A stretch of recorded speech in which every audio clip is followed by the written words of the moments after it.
Thank you for calling Late Night Taco Delivery. If you are calling to place an order, unfortunately the store is closed due to the fact that we are about to record a podcast. We'll be closed for another half an hour-ish. If you're calling to listen to the show, congratulations, you are just in time. So kick back, relax, and enjoy.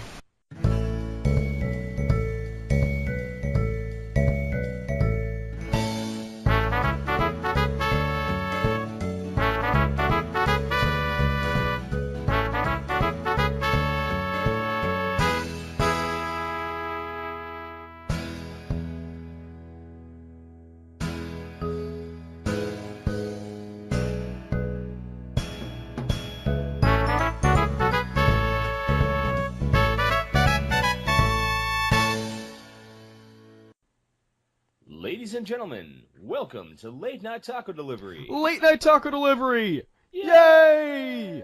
I am your host, Daniel Gill. And I'm Jonathan Knoll. And we're here to talk about nerd stuff. As always. As always. How you doing, my friend? I'm doing well. In case you haven't already heard the lack of background noise or the complete adding of background noise, I'm not in the recording closet this week. Yay, you have been moved into the experiment room. Yeah, unfortunately it's still under construction, so it's, bare cardboard walls and a cement floor. All good things take time. And it has no door. No windows and no doors. Actually, it does have one window, and it's glued shut. Actually, I forgot about that hat box. Did I talk about the hat box ghost last week, or no? Yes, I did. Oh, yes, darn. You did. Okay. The one in the Haunted Mansion? Yes. Unless there's a new development. No, it's actually back in the Haunted Mansion now. Oh, okay, yeah. Okay. So what are you geeking out about this week, man? Oh, wow. Well, I actually, this afternoon, I had the day off, so I went and saw the new Mad Max movie. What'd you think? Explodey.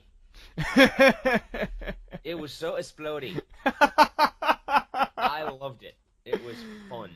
It was a gleefully bizarre movie. Totally over the top.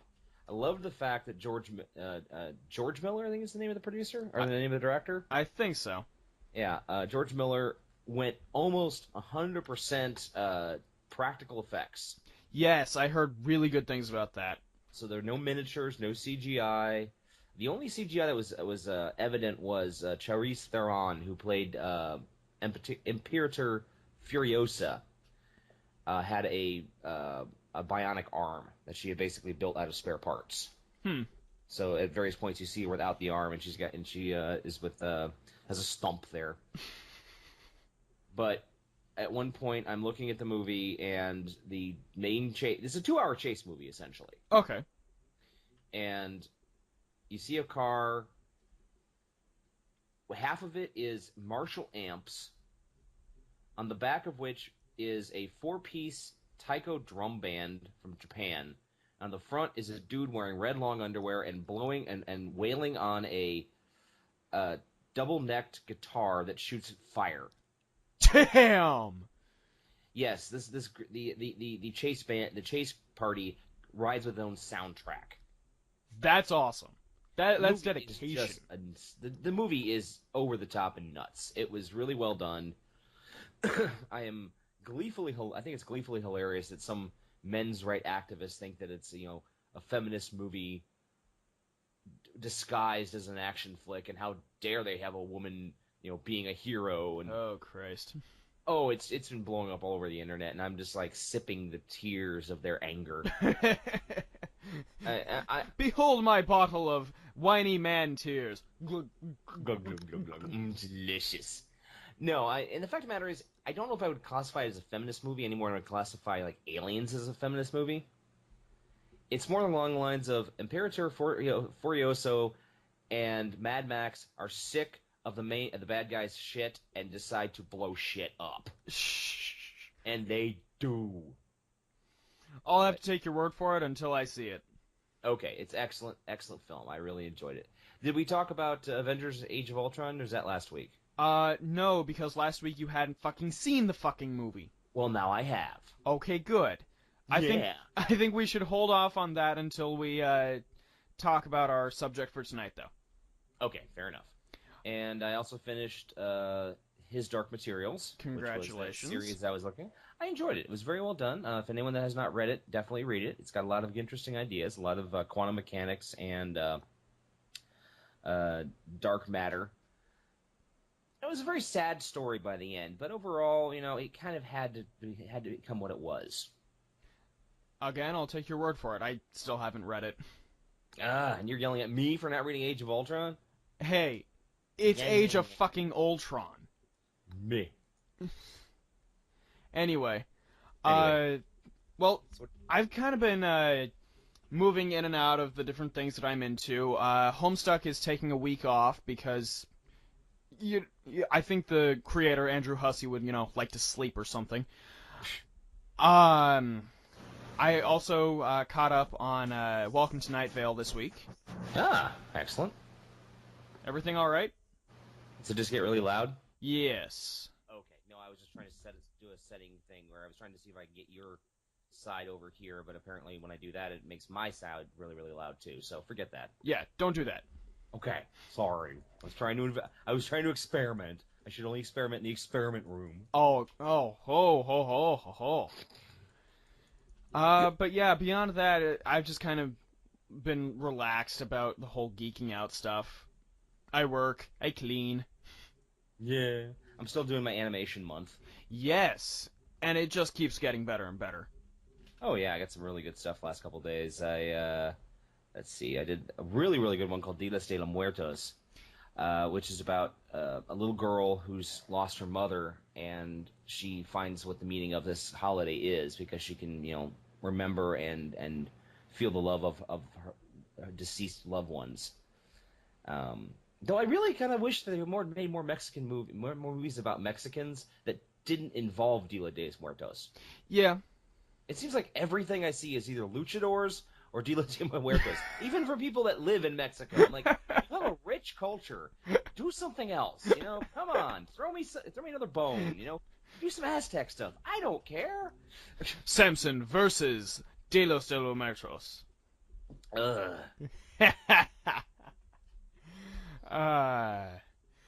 Well, I guess that means that we're all stocked up on what we're geeking out about. It's time to go and look at the geek news. Let's look at the geek news. Okay, I've got one right off the bat for you, and this is one that you can probably tell a story about. I'll try. Did you go to your high school prom? Sadly enough, yes. Okay, anything notable about that?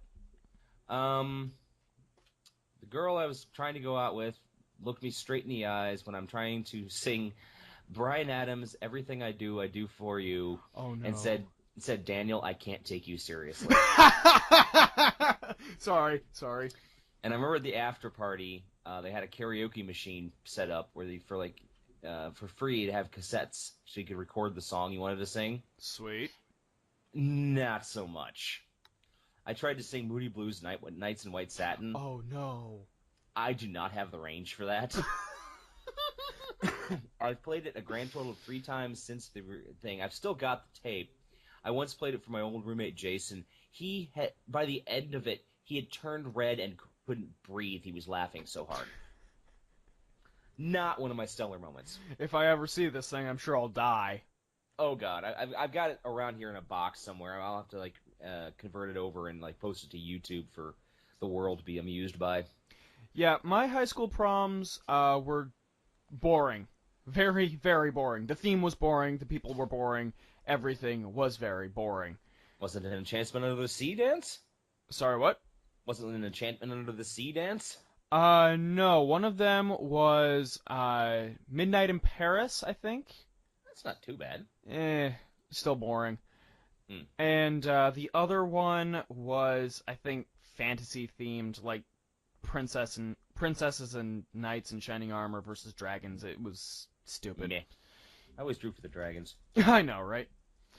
Anyway, the reason why I bring up high school prom is because of Jaden Smith. And this is just barely geek news. I saw this too. I want to hear what you have to say. Fucking white Batman? You know what? He doesn't look half bad. It's a good costume. I'll give him that. But fucking white Batman to your fucking prom? What the fuck? Well, okay, just so the people who don't know what we're talking about, Jaden Smith, as I say, Jaden Smith, most interesting teen alive, went to a prom dressed as a superhero this weekend. During pre-prom photos, he posed in a all-white outfit featuring a cape. As the night went on, his look progressed. Oh, Jesus. And he has a very, very attractive young lady as his date. I'll agree with that. And he went dressed as White Batman, and it's actually a very good outfit. It's form fitting, and maybe got some foam on there to give him some muscles because he's Jaden Smith. And you know what? I don't know. Did you see that Karate Kid movie? I'm fairly sure that some of those muscles are real. Yeah, I actually liked the new Karate Kid movie. It wasn't bad. Impressed. It wasn't as it was actually relatively well done. Of course, a lot of that has to do with Jackie Chan, and Jackie Chan is fucking awesome. Mm-hmm. Everything he touches turns to gold, of course. Yeah, but you know what? He's rich, he's young, and he had the chance to go to his prom dressed as White Batman. Go for it, kid. Go for it. I don't know. It's still just fucking White Batman. Hey, it's got precedence. There was a white Batman outfit and a purple Batman outfit and a red Batman outfit. I understand. There's a fucking rainbow Batman. Believe me, I played the character on Lego Batman 3. It's still stupid. Okay. Anyway, that's over. Well, you have a lot more news than I do this week, so why don't you continue on? Okay. What the fuck?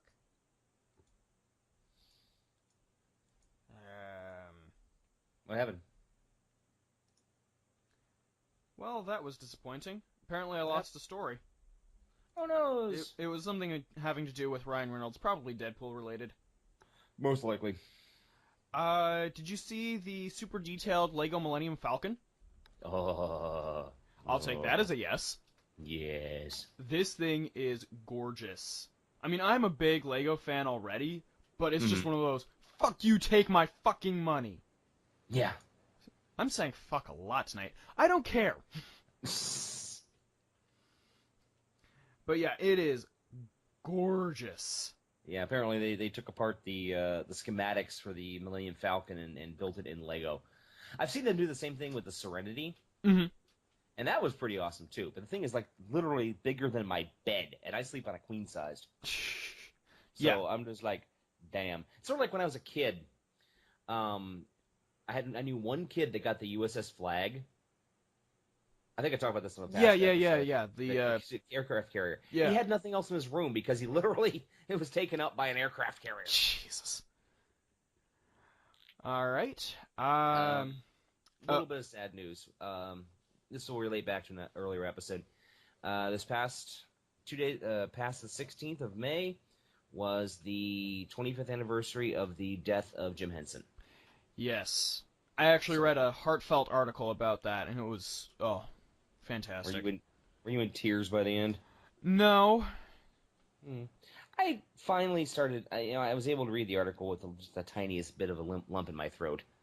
I mean, I still miss the man, but he has made, he made a mark on the world, and he made a positive mark on the world. It's all any of us can ever hope for. I mean, if you really, really, really want to honor him, I highly recommend going to our previous episodes on Jim Henson. There are 2 of them. Yes. We had fun. Mm-hmm. And we laughed and cried and braided each other's hair. Right. Anyway. But yeah. Rest in peace, Jim Henson. Rest in peace. Meanwhile, speaking of Jim Henson, we have a new trailer for a new Muppet show. Yeah. Oh, that did happen this past week, didn't we? Had a couple trailers that were revealed. Yes, we did. What do you think of the Muppets trailer? I want to believe that it's something that it probably isn't. What I want it to be is something similar to a Saturday Night Live spoof, where basically we have the Muppets doing the variety show kind of like Saturday Night Live, where everything is scripted and all of that, and we have hosts like that. Mm-hmm. But it looks like The Office. It looks like Office crossed with 30 Rock. I get the feeling that what's going to happen is it's going to be backstage of them getting ready to plan for the show, the whatever's going to be on stage, and we're seeing what's going on behind stage, but much like the old Muppet Show was, but to a much, much more degree of what's going on backstage. Plus, they're more adult, which annoys me. I'm sorry. Why can't we just have the original Muppet Show? I mean, seriously, Yeah. it's a formula. It works. Go for it. It was a happy formula. It made people people enjoyed it. There was a reason why at one point it was the most viewed show in the freaking world. There's a reason why it created so many careers or blew up so many careers far more than we would have experienced otherwise. Mm-hmm. I mean, seriously, all I have to do when I feel sad is think of the Zero Mostel episode where he's talking to Sam the Eagle, and he's just sitting there waiting just mocking him, ready to hit him in the fucking head with a hammer. Yeah. I mean, seriously, it's a legendary episode, and I highly recommend everybody watches it. But still, it's just one of those, that works. One of my favorite episodes is Alice Cooper, and just Alice being awesome. Yes. But yeah, I don't. There was a lot of stuff this week that was cringeworthy. Yeah. So there's that. There's that. Then there is the other trailer that was released. Mm-hmm. Now, you're not as close to this as I am, but the John Chu trailer for Gem and the Holograms was released. Oh, God, I saw that too. From what I can see, they're basically just using the name Gem and the Holograms and completely changing the story. Mm-hmm. Because in the original, Starlight Foundation was a recording company and a charitable organization, which was run by Erica's dad, who, when he died, left the computer Synergy to Erica, and she used it to become Gem, and her friends became the Holograms. In this one, it's like she's the female Justin Bieber. Yep. She's discovered on the internet because her sister, Kimber, uploads her song onto YouTube. It gets millions of hits, and she ends up going to work for the Starlight Studios, and they change their what they look like, change them into post-punk, Technicolor rockers. Mm-hmm. The trailer has no misfits. Nothing. It does have the bland love interest in Rio, and at one point, Gem says "Showtime Synergy" in relation to absolutely nothing, and I nearly punched my monitor. Yeah. I mean, seriously, it's just they've missed. It's one of those situations of, hey, you remember that Josie and the Pussycats movie that we did like 20 years ago? Yeah. The one that Dan DiCarlo got fucked over on? The one where, we completely missed the point? Yeah.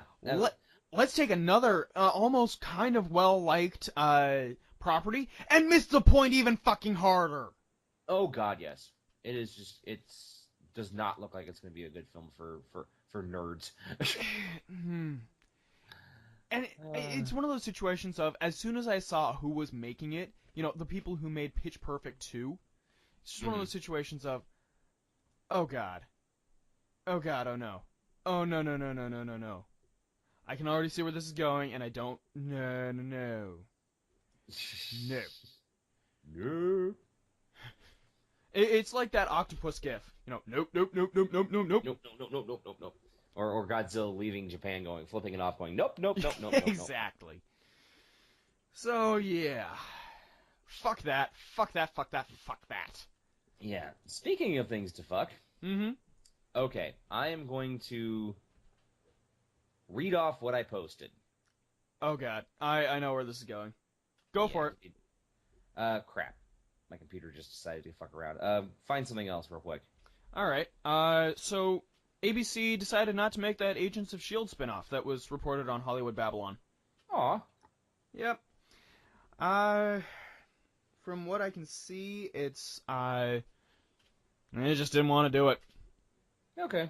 Well, to be honest, Agents of S.H.I.E.L.D. has not been the rating success they wanted it to be. Yeah, but Agent Carter was. Agent Carter was fantastic, yes. Mm-hmm. I actually need to sit down and watch that as soon as it gets on Netflix.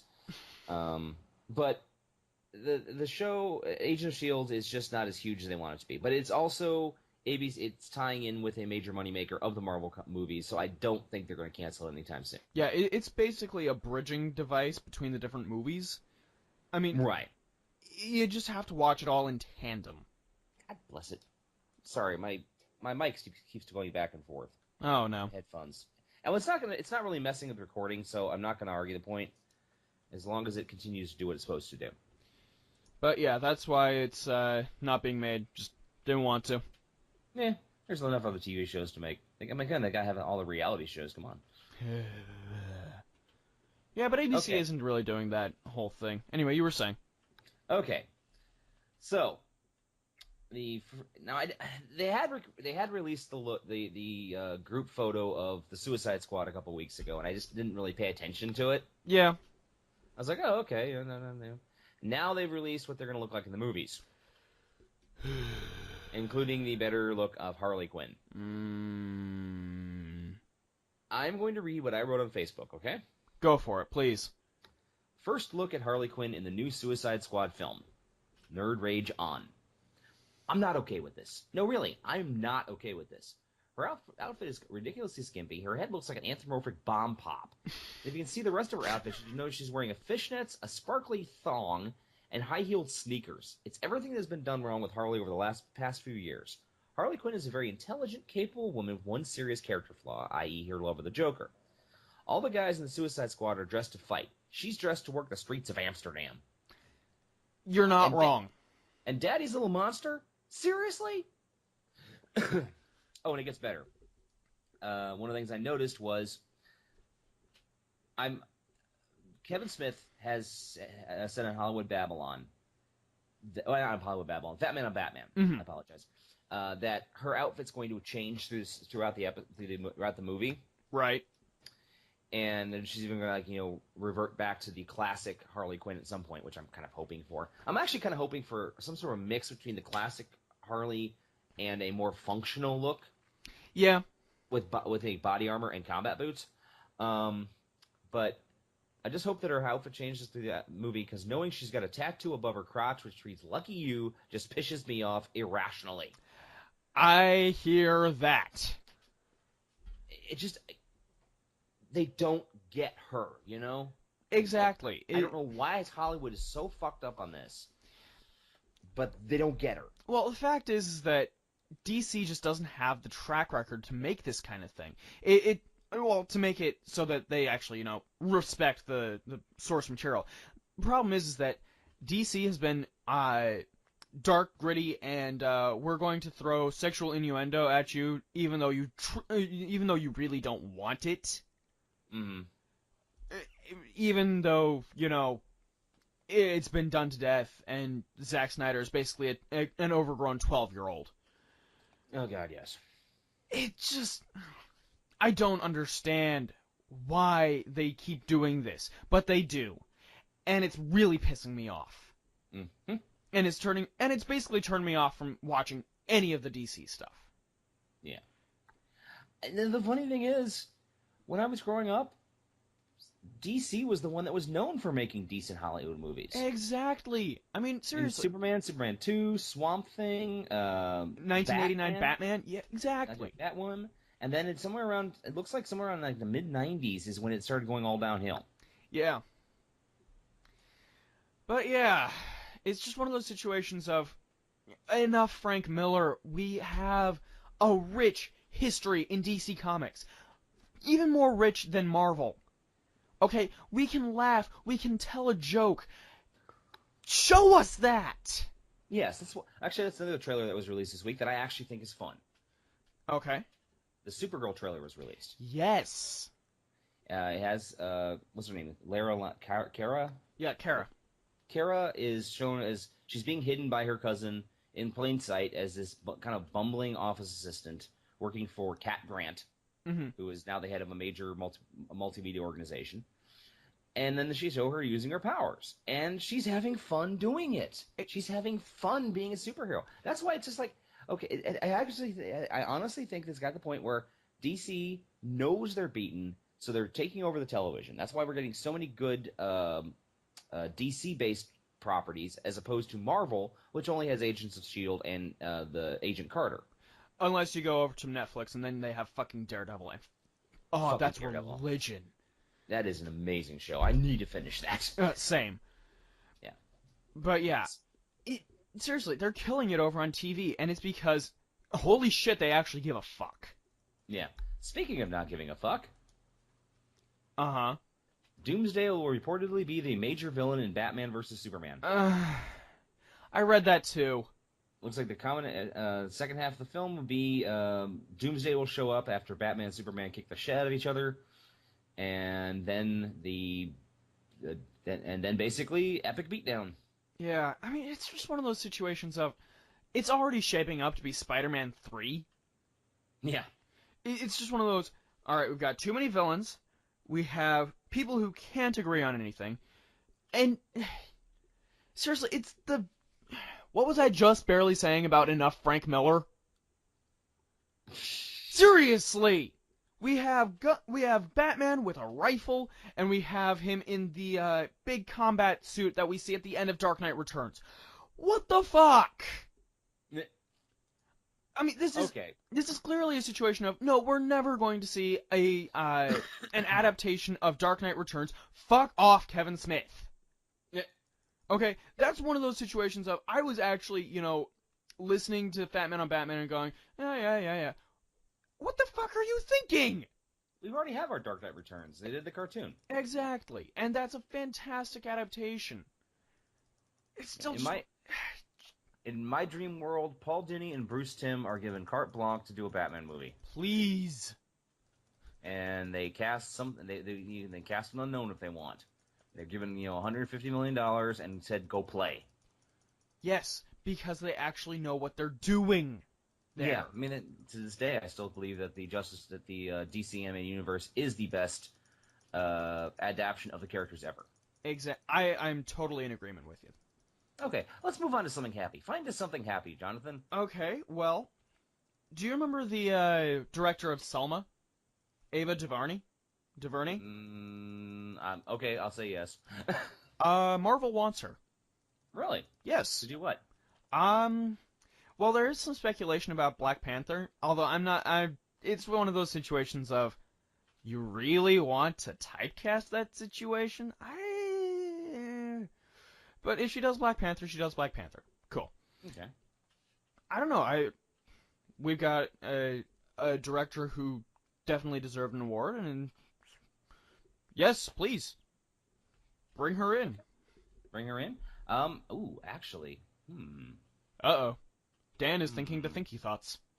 Yeah, I'm just trying to think of... There have been some really nice characters of color over the years. Mm-hmm. Female characters of color.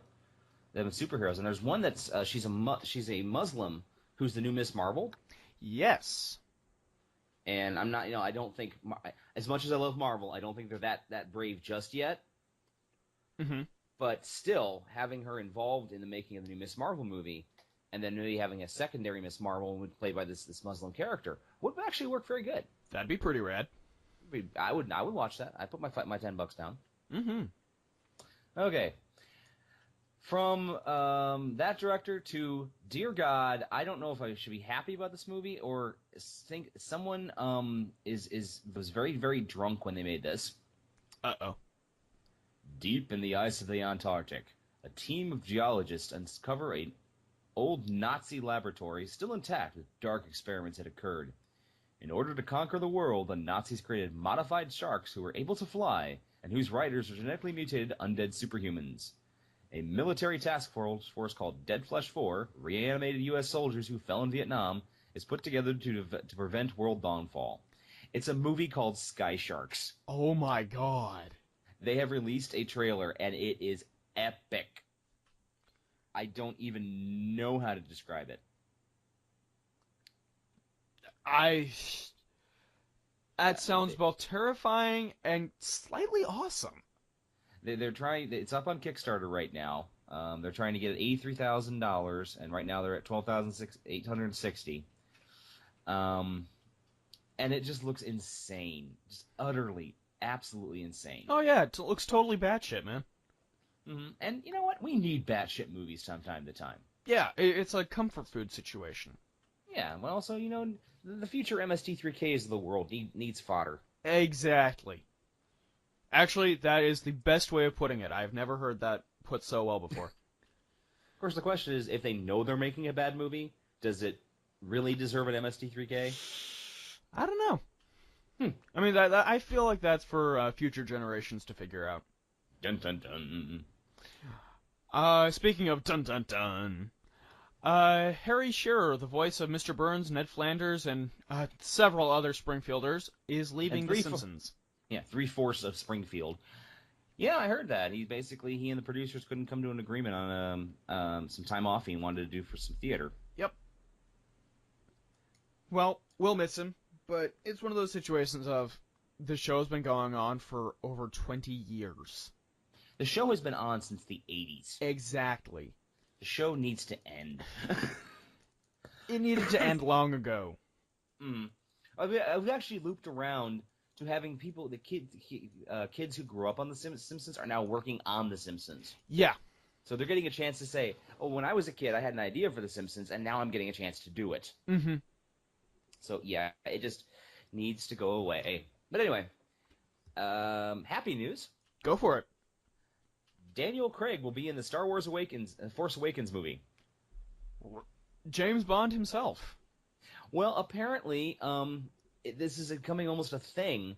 A lot of actors in Hollywood and other parts of the world really want to be in this movie, and there wasn't any parts for him, so they're sticking him in stormtrooper outfits.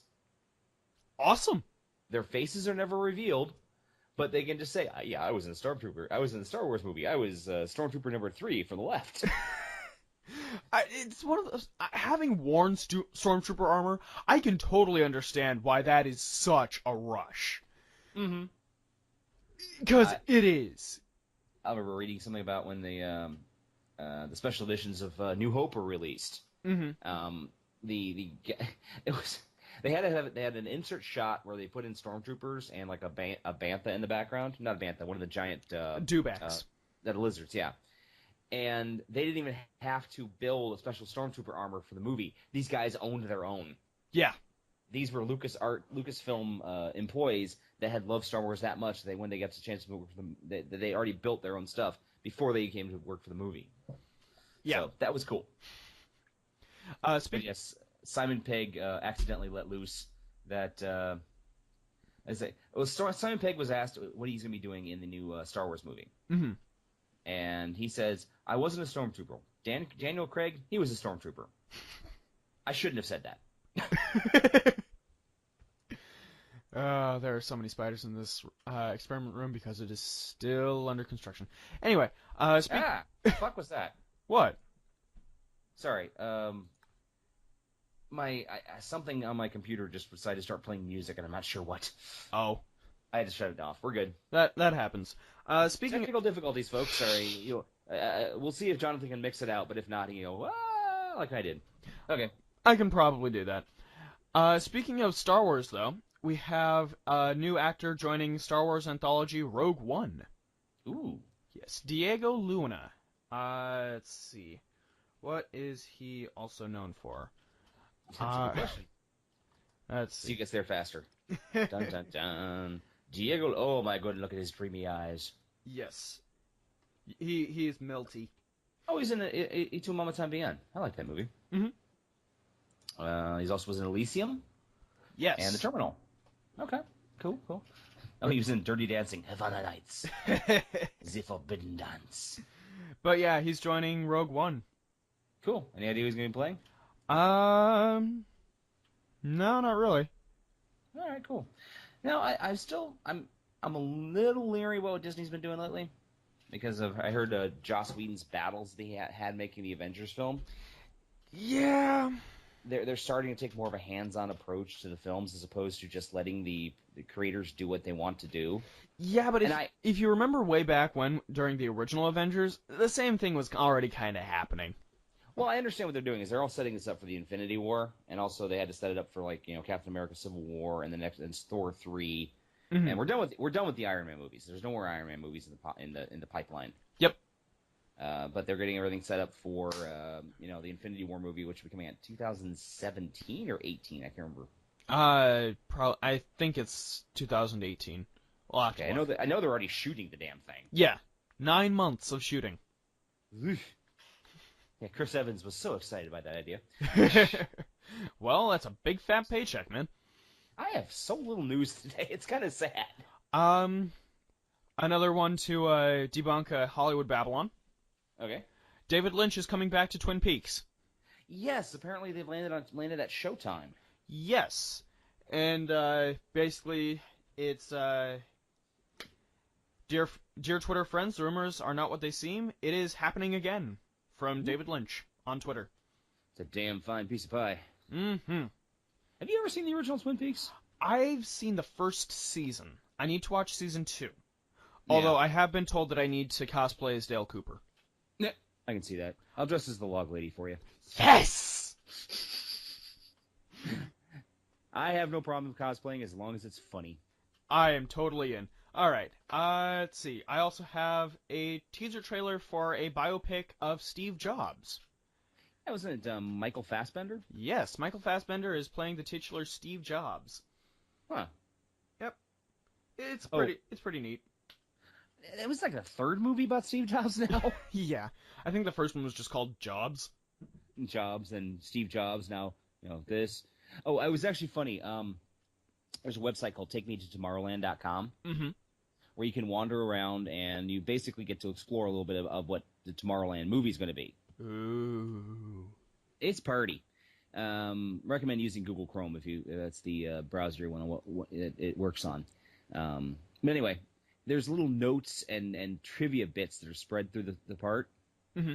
And one of them is basically the idea of the film is that inventors and geniuses and creative thinkers and such are all contacted and brought together to try to create the perfect future. Cool. And that's what Tomorrowland is. It's basically Plus Ultra was a group that was founded by Monsieur Eiffel, Tesla, Edison, and Jules Verne in the late 1800s to try to basically make the world a better place. Even it actually mentioned that Tesla and Edison hated each other. Yeah. But apparently, sometime in the 30s, they accidentally ripped a hole in time and space and opened up to a pristine, unpopulated world. Right. And you can get to this world by using a special pin, which is what they've been showing in the trailers. Yes. But what this all boils down to is one of the notes is to Steve Jobs, where he is given one of these pins in 1884. He's like, yeah, this is a pin for you, Steve, for your creative thinking, blah, blah, blah. And at the end, P.S., your personal computer is so cute. Because obviously they're working with something much, much more powerful than they are by this point, but still, it made me giggle. Of course. Mm-hmm. Got another one for you from the Marvel canon. Okay. But it's not necessarily Marvel Studios. It's Fox, actually. Ah. The New Mutants, an X-Men spin-off, is going to be directed by the Fault in Our Stars homer Josh Boone. Huh. Okay. I was wondering if they were ever doing anything with the New Mutants. I remember them from the 80s. Mm-hmm.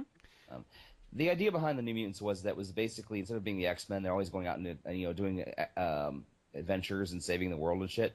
These were the kids. These were like the 13 to 17-year-olds who were supposed to stay back at the academy and learn. But they didn't. Supposed to, the operative term, but they kept getting dragged along and sent to various places. One of the first graphic novels I own is the X-Men Alpha Flight crossover called the Asgardian Wars. And essentially what happened was the New Mutants got kidnapped by Loki as bait for the X-Men. And a lot of cool stuff happens in it, and it's actually a really, really well-done stuff. It's one of the first pieces that Art Adams ever did, who's one of the best comic book artists of the last 30 years. Right. Fortunately, he was never... He's a really great artist, but really not that fast. So he basically works on specials. Fair enough. As soon as they get this done, I'm just waiting for Dazzler, because they have the period set pieces of First Class and Days of Future Past, so they can do Dazzler. Right. And they also need to do X-Force.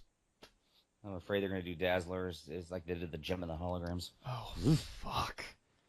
Don't even say that. Oh, apparently, I've got a friend of mine who's from Hungary, and she just saw The Age of Ultron and posted, apparently when they were doing the dubbing for The Age of Ultron, no one told them that Quicksilver and Scarlet Witch aren't supposed to be called mutants. So They are mutants in Hungary. Oh boy. I was rather amused. Let's see. Do you remember a movie called The Craft? Yeah, late '90s goth thing. Yes. It's held in the same regard by a lot of the emo kids as like The Crow was. Yep. It's getting a remake. They were taught. That's what they were saying. And Fairuza Balk, who was the star, actually said that he really hopes that they don't, because there's so many other great characters and great stories out there that haven't been told yet. Fair enough. I'm with her. And I think there should be like a limit on how soon a movie is remade or rebooted. I mean, that would stop us from getting this, the Fantastic Four movie, which every time I see the trailer, I just want to see it less and less. Seriously, I understand that it's one of those situations of, hey, they're telling it in a new way, but it's one of those situations. But it's also, you have to make sure that you respect your source material. That's why Marvel is top dog right now. Mm-hmm. Marvel Disney, because yeah, but even back before they were bought up by Disney, they respected their source material. They knew where they were and what they were doing. Well, they only had what was it, Iron Man and they had Iron Man, Hulk, and Thor. I think by the time that they got bought up by Marvel, by Disney. Yeah, by Disney. By Disney, and then the other movies were already in the pipeline. Yeah. So trust me, some of the movies we're going to talk about tonight did not respect the characters. Oh, I know. Believe me, I know.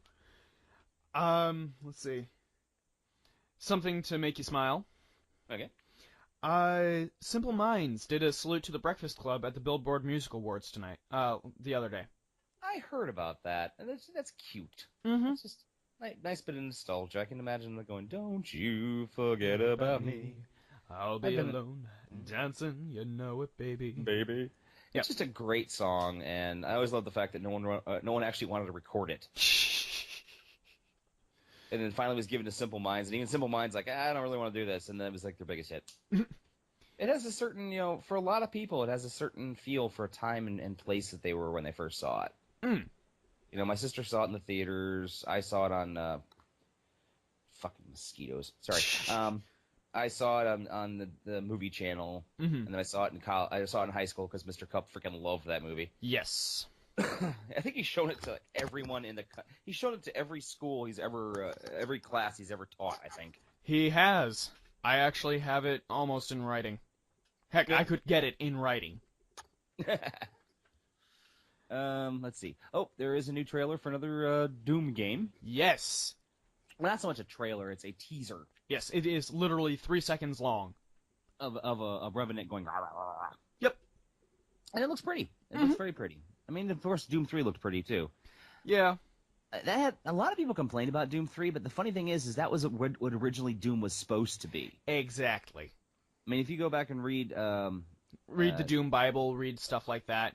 Right, the Doom Bible, what they originally were trying to create for the original Doom game, it was supposed to be more technical and horror based. Mm-hmm. And then they basically, sort of like when they did the original Wolfenstein 3D, they jettisoned all that crap and just went, let's blow shit up. Yep. But yeah, personally, I'm looking forward to it. I wouldn't mind playing it again. I'll play it. The original Doom gave me nightmares, but in a good way. Mm-hmm. So not often I wake up with a nightmare going, that was cool. Now. But yeah, I can't wait to play it. I love all 3 Doom games, and it's a thing that was started by my grandfather, who had them on a computer that he just gave to my brother. And so, all 3 of us siblings just played it to death, and now I have it on my computer myself, and yeah. Yeah. So I look forward to playing this new Doom game. Mm-hmm. And for my last story, do you have any more? Oh, I ran out quite a while ago. Like I said, I didn't have much. I was more busy raging about Harley Quinn, Muppets, Gem and the Holograms, and thinking, damn, Mad Max Fury Road is fun. Well, I have one that is one of those shut up and take my fucking money. Would you please already? Ooh. Tell me. Anthony Bourdain, the No Reservations guy? Yeah. Is going to open a giant Blade Runner-themed food market in New York City. Shut up and take my money. I know, right? Oh my God, that sounds my dad. Speaking of that, actually, I have one more piece of news then. Okay. Downtown Disney in Florida is currently going through a major facelift renovation, blah blah blah, and they closed down a whole bunch of their old stores and they're revamping them and rebuilding them. And one of the ones they're putting in is called Jacques. Yes. Have you heard of this? No, I haven't. It's an Indiana Jones themed bar. Oh yeah, I actually did hear about that. I knew you would break this story, so I didn't put it in the geek news. Okay, yeah. Jacques was the pilot from the original Raiders of the Lost Ark. Yes. Who had his pet snake Reggie, which when we first learned Indiana Jones hates snakes. But it's gonna be themed around Indiana Jones and his adventures, but subtly. Yes. It's not like in your face, but there's gonna be like bits and pieces of stuff from the movies. And they're also gonna have have a small restaurant there, so it looks actually a lot of fun, and it should be open later this year. So when I take my trip down to Florida in December, I'll have to do a field report. Please do. I hate snakes, Jacques. I hate them. And they're also talking. Well, I talked about this last week, but they're talking about doing an Indiana Jones reboot or a continuation, sort of like they do with James Bond with a new actor. I think that's the best idea they could do. I remember back in the '90s, we were hoping they would do that with Bruce Campbell. Because Bruce Campbell, actually, even though he mugs it up in a lot of camera, I have seen him when he fucking acts, and he's really good. There's a couple episodes of Homicide: Life in the Street he was in where he played a cop who was trying to get revenge for the death of his father, and he was really good. He was actually understated. He seemed to know what he was doing, and he would have made a great Indiana Jones. I agree. But now he's pushing 60, and he's like, well, if you're gonna pushing that old, just recast Harrison Ford in the part. Oh, Christ. But yeah, as long as not Shia LaBeouf. Oh. Well-known cannibal Shia LaBeouf. But yeah, the market that I was mentioning before, shut up and take my money. If I ever get to visit this market, I will sit down at the nearest food booth and order noodles. Yes, I'm looking forward to delicious noodles. I think everyone's going to order noodles. Exactly. But yes. So, yeah, that's the geek news. I think we've covered everything we needed to cover this week. Whew, that was a lot. Yes, it was. So, you mentioned Age of Ultron. Yes. So, now that we have all of the stuff out of the way, last week you mentioned the whole thing with the enhanced thing. It's one of those situations of I couldn't say that's what it's like in the movie already, so don't worry about that. But spoilers, guys. Yeah, but it's one of those. But seriously, if you haven't already seen it, go see it. We'll still be here. Go put down your $10. Yeah, go enjoy your movie, eat some popcorn, enjoy the AC. Check out the Vision. Yeah. So basically what we're doing this week is we're gonna talk about the history of Marvel movies. Yes, before 2008. Are we gonna cover 2008 later? Maybe. I mean, it's one of those. Okay. I mean, really, everybody's seen all of that stuff. Okay, yeah. There's been a lot of aborted attempts to make Marvel movies in the past. Yes. And some good, some not so good. And really, it's time to just dig that stuff up with a shovel. Yeah. So let me get back to my computer. And we shall start talking about Marvel movies. And the TV shows and all that. Well, the first one that was ever done was actually a Republic serial called Captain America. Republic you may remember from, Mystery Science Theater 3000 with Commando Cody and the Radar Men from the Moon. And that serial I was talking about a couple weeks ago called Phantom Empire with Gene Autry versus the Underground Robots. Yes. God, that movie's hilarious. I still have to find it. I'll put it on a flash drive and give it to you. Please do. All right. Anyway, so the original is made in 1944. Now, we got to understand that Captain America and Marvel Comics at the time was known as Timely Comics. Yes. Captain America was one of the first of the patriotic superheroes. Mm-hmm. The official first patriotic superhero was actually from what's the name of the company? It was the ones that published Archie, but I don't think they were actually called Archie Comics at the time. Yeah, they were Pep Comics. Pep Comics, thank you. The first one was a guy named the Shield. Yes. Which he got dunked in a special solution, and his body became bulletproof, and he went and smashed Nazis. Do you want to kill Nazis? Hi, Hitler. But Captain America came out very soon afterwards, and actually one of the reasons the shield is one of the main reasons why Captain America got a round shield as opposed to the classic. Classic cornered one. Yeah, thank you. It's just a shield, you know. Yeah, exactly. Call it. It's a freaking shield, because it looked too close to the shield's symbol. Mm-hmm. And plus, I discovered that throwing the round shield was a lot easier. Yeah, because honestly, it's kind of easier to throw a frisbee than a triangle. Right. But the first Captain America movie was, and keeping in all the joys of totally fucking up the source material. Of course. The Captain America in the film, in this serial, was actually named Grant Gardner. He was a district attorney. Oh, Christ. And he was slightly overweight. Yeah. And ended up fighting the Purple Death. Oh boy. Oh, I remember I didn't actually sit down and read this. This is hilarious.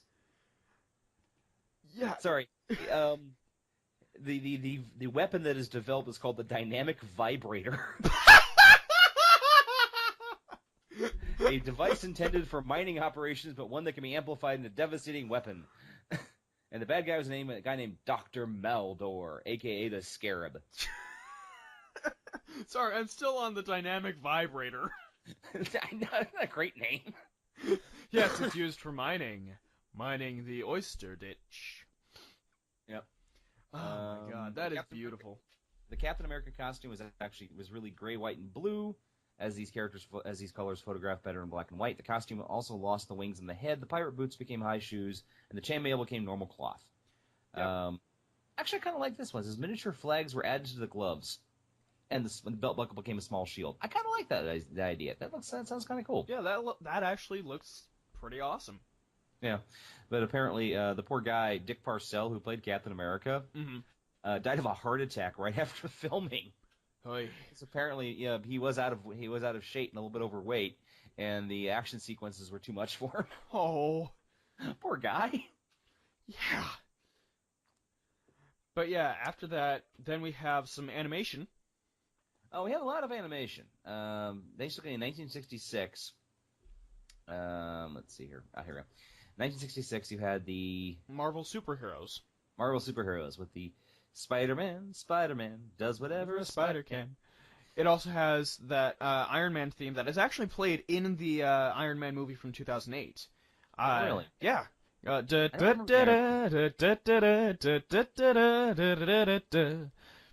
Yeah.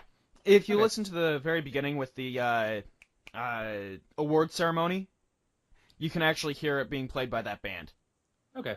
I always remember the Captain America theme, how awesome it was. Oh, Christ. When Captain America throws his mighty shield, all those who oppose the mighty shield must yield. It's hilarious. It truly is hilarious. But yeah, that is why we have all of those floating around memes that have the awkward Spider-Man. Yeah, basically what it was is the show was very simple. Essentially what the show was, it cycled through Captain America, the Incredible Hulk, Iron Man, the Mighty Thor, and Submariner. And it was nothing more than basically taking panels from the comics, redrawing them and reanimating them very, very loosely. Yeah. And then just retelling the stories that were in the comics already. Which is a fine and dandy way of doing it anyway. Yeah. And in 1967, you had the Fantastic Four TV show. Yes, which I actually did get to see on Boomerang. I saw bits and pieces of it when it was on Sci-Fi Channel back in the late mid-'90s when I, every once in a while would somehow end up near a television. And I just remember there was one where they were fighting a Tuma, who is this he's like one of Submariner's big bad guys. It's not a tumor. It's not a tumor. Yes. Say it. Can't breathe. That's just it. It's not a tumor. Shut up. And it was voiced by the same guy who did Fred Flintstone. Okay. I lost it. I mean, I was gone. I'm sorry, that's one of those situations of, that's almost as bad as the dubbing for Akira with Leonardo as one of the bikers. You are never going to convince me that's a horrible dub, man. It is very bad. That's what I grew up on. Let's hit it. Remember, I grew up in the 80s when anime dubs were supposed to be bad. They would just grab some homeless guys off the street and throw them in a recording studio. You'll give them a burger and a pint of whiskey and let them go have at it. No, I insisted upon showing my family the 2001 dub. Oh man! Because it's one of those. Because seriously, I had to. Much better, much better. It is much better, and otherwise, my family just wouldn't get it. Okay. So, I watched it in the original Japanese because I'm a snob. Oh, okay, yeah. But yeah, after that, we also have some of the. Let's see, we have another Fantastic Four series, which strangely enough did not have the Human Torch in it. Yeah. The Human Torch, now at the time, it was replaced by Herbie, the humanoid experimental robot B-type integrated electronics, who was a goofy little fucker.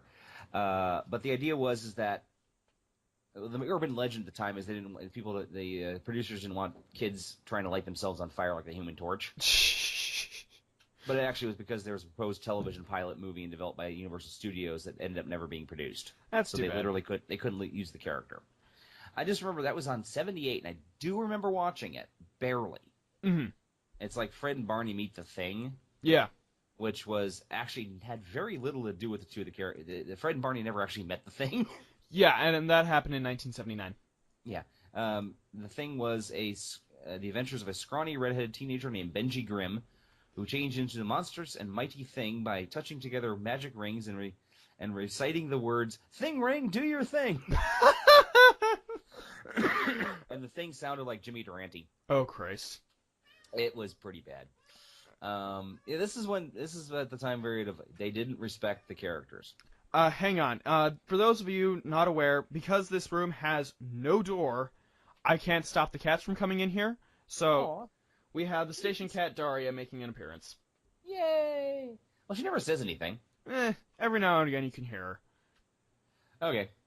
Anyway, but yeah, then we have the. Well, let's go ahead. About this time is when they started doing the live-action Marvel movies. Yes. That was when the movies on television started happening. Mm-hmm. There was the Spider-Man and the Incredible Hulk. Ow! She jumped into my seat. Ow! Spider-Man only lasted for a season. Mm-hmm. Really was not well done. Didn't have Tony Stark in there? Not that I know of. I don't think Tony Stark ever really showed up in the series. I could have sworn I saw something about that. I don't see anything about that. Let me run through here real quick. I just remember it was actually 2 seasons. They were each 6 episodes long. Mm-hmm. I do remember how bad their Jane Jonah Jameson was. Oh, Christ. Kitty. Sorry. They basically they had to change a lot of stuff for the comic book storyline. They were lacking any supervillains. They didn't have the budget for supervillains. Mm-hmm. And the wall crawling was really bad. Yeah. They couldn't hide the wires that well. Pass. Mm-hmm. However, there was Spider-Man. Yes. And if you've read Ready Player One, of course you know what that's all about. Yeah. There we go. Spider-Man. Let's see what it's got. That came out in 78 and aired till 1979. And they basically took everything about Spider-Man, chucked it out the window, and had a blast. Yeah. I mean, it's kind of one of the most enjoyable versions of Spider-Man out there. It's kind of like the lost Batman manga. Yeah. It's like, young motorcycle racer Takuya Yamashiro sees a UFO falling to Earth. In fact, a space warship called the Marveler from the planet Spider. Takuya's father, Dr. Hiroshi Yamashiro, a space archaeologist, investigates the case but is killed upon finding the spaceship. It also attracts the attention of Professor Monster and his evil Iron Cross army, an alien group that plans to rule the universe. So basically, the blood of a person's the teenager gets injected with the blood of the person from Planet Spider. He gets spider-like powers, and he gets a giant robot called Leopardon. Yes, called Leopardon. Because, goddammit, if it's a movie from if a TV show from Japan, it has to have a giant robot. Fair enough. Seriously, Now, fair enough. Yeah. Now, I do want to say something a little bit also about this. During the time period, Marvel sold the rights to Spider-Man to the Japanese company, which, let's see which company, Toei. Yes. Toei TV. They also sold the rights to Captain America. Yeah. This is a very roundabout way, so stick with me, okay? Yes, go ahead. Captain America, one character, multicolored. Mm-hmm. They didn't really feel the need to make a Captain Japan, because Captain America's not going to be a huge success in Japan, you know? Yeah, it's true. The whole dropping bombs on them, and, so it's worth. Yeah. Now, don't get me wrong, it was needed at the time, but still, not exactly our most popular move over there. No. What they did is instead they split up Captain America, the character, into 5 different distinct characters, each with their own color. Mm-hmm. Essentially, Captain America led to the Mighty Morphin Power Rangers. Mighty Morphin Power Rangers. Rangers. Yes. Yeah, the Super Sentai franchise basically came out of that. Cool. So I've always been rather amused by that idea. That actually kind of makes me want to watch Mighty Morphin Power Rangers. Yep. I never had that impulse as a kid. Let's see if I can find more information about that real quick. Super Sentai. Go ahead and continue on with what else? What do we got next? The Hulk. Yeah, we need to just talk about the Incredible Hulk. Yeah. Played by Bill Bixby as Dr. David Bruce Banner. Okay, here we go. Battle Fever J. That was the name of it. It was partially inspired by Captain America, the Marvel Comics character Captain America. There you go. Yeah. Anyway, Bill Bixby and Lou Ferrigno as the Incredible Hulk. Mm-hmm. And Lou Ferrigno was fantastic at it. Oh, yeah. He still does the voice of the Hulk to this day. Mm-hmm. So it's one of those... sorry, I keep saying that. What? It's one of those situations of... Yeah. I'm really trying to break that habit. Anyway. Continue. Keep working on it. Yeah, seriously, Ferrigno is fantastic as the Hulk. This show holds up like crazy.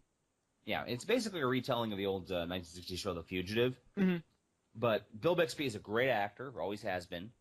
And Lou Ferrigno is a beast. Yes, and it tells the story in a way that was so well done and so popular that it would carry on over to the comics.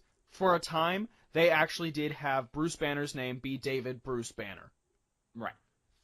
Because apparently the name Bruce was too homosexual for one of the producers. Seriously? That's why he got named David. They thought Bruce was too feminine. What the fuck? Yep, that was kind of one of those weird things that came out at the time. We also almost had an X-Men series. What time? When was that? It was called X-Men Pride of the X-Men. Oh, that's the cartoon from the 80s. We haven't hit that yet. Oh, okay. I remember that. I remember watching that. We can talk about that in a minute. But I want to talk about something both of us watched today to do research for this episode. Yes. Doctor Strange from 1978. Yes, with Dormammu as the butt baby of Christopher Walken and Torgo. Yeah, and Morgan Le Fay with her giant boobs. But no, I watched it, and it was actually not half bad. I was kind of surprised how good it was. Yeah, it's a surprisingly good piece of 70s cheese. Yeah, I mean, it's they kind of changed him. They changed Stephen Strange from being a world-famous surgeon to being a very successful psychiatrist. But he still had he still seemed to be very close to what the original Stephen Strange was. Bit of a jackass. Exactly. But he still had a heart of gold, and he really had to make some decisions about when he would finally allow himself to become the Sorcerer Supreme. And I was actually surprised how good the outfit they gave him was. Yeah, seriously, it's enjoyable as hell. It wasn't overblown. I would have really dug on this TV show as a kid. I'm pretty sure. Hell, I would have watched it. Yeah. I mean, Now, even I reruns, because, that's how I experience half this shit. Yeah. I have a small story. Go for it. You. Back at Disney, there used to be something called the Adventurers Club. Yes. Which was it's styled like a 1930s, I shot an elephant in my pajamas in deepest, darkest Africa kind of place. What he was doing in my pajamas, I'll never know. Kind of place. But it was really fun. It was cheesy. They had like an interactive comedy with various characters. But they had a whole bunch of ropes all leading out across the ceiling. I remember this distinctly because I'm like, this is kind of cool. Mm-hmm. And there were like flags hanging from it and various artifacts and stuff, things that the Disney Imagineers had dug up. Right. Back in the 90s, 1997, I bought a Doctor Strange action figure, tied him to a fishing line, and roped him down one of the ropes to the middle of the Adventurers Club. Nice. At least 50 feet up. He was there for 4 months at least. No kidding. He was small. He was only about 5 inches tall. Mm-hmm. And I don't think anyone ever actually noticed he was there. Now I went back in 2004 and he was gone. So apparently they cleaned or something. But I'm like, he was there for at least almost a half a year. Awesome. Because I figured if someone needs to be in the Adventurers Club, it has to be Stephen Strange. Totally. I mean, he's even got the freaking fedora. Yeah. But yeah, so also from that same era, we also have, what's a good one? Captain America. Yeah, Captain America, played by Split Chest Hair himself. Big McLarge Huge. Big McLarge Huge. Reb Brown from Space Mutiny. Lots. Oh, God. Oh, Reb. Oh, Chunk. Oh, hunk.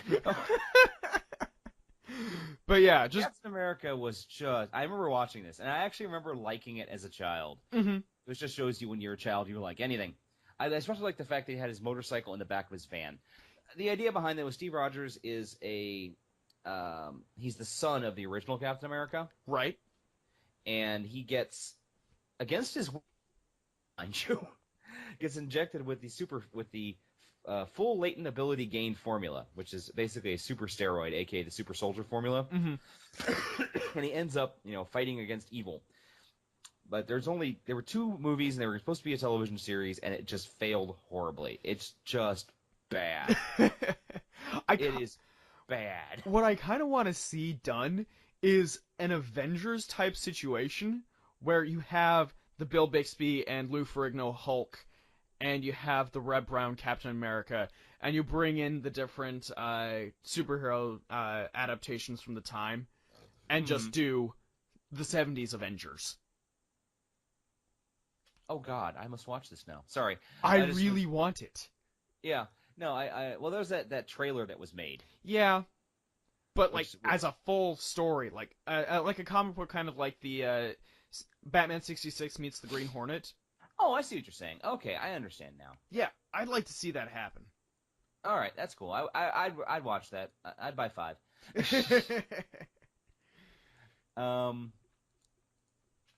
So they made 2 of them. They made Captain America, and they made Captain America 2: Death Too Soon. Yes. And that, like I said, it was supposed to be a lead-in pilots to a new Captain America movie, and it just tanked. Yep. So then we finally, they basically have a time period during the 80s when the only thing that was going on was the cartoons. Yep. And the Incredible Hulk stuff. Incredible Hulk stuff, because the Incredible Hulk lasted until what? It was early 80s. I remember that. Yeah. Here it says. Oh, wait a minute. I'm looking at the 1977 to 1982. Yes. And then they took over with the Incredible Hulk animated series from 1982 to 1983. Right, which was also aired as part of the Spider-Man and His Amazing Friends TV series. Yes. Which saw the birth of Firestar. Yes. Because I actually liked that show. I actually Boomerang was airing them a few years back, and I watched them, and they're not half bad. I mean, they're early '80s cartoons, but they were well acted and they were relatively well drawn. Mm-hmm. And it has Spider-Man with the X-Men. It has Spider-Man with the X-Men, and a really weird episode with Spider-Man versus the Red Skull. A lot of Nazi imagery in that one. I was rather surprised how much Nazi It's like, this is a kid's show, and they're showing bunches of swastikas. Okay. But strangely enough, it did not involve Captain America. It involved a Native American archaeologist. I'm going to have to look that one up again, because it was bizarre. Yeah. But then, as mentioned before, then we have X-Men, Pride of the X-Men. Pride being spelled the same as Kitty Pryde. Right. It was basically, it was on for a short amount of time. Mm-hmm. But no, I'm sorry, it wasn't. What am I talking about? Blech. It was a pilot. I'm still trying to look for this damn the Gauntlet of the Red Skull. No, that's not it. Shit.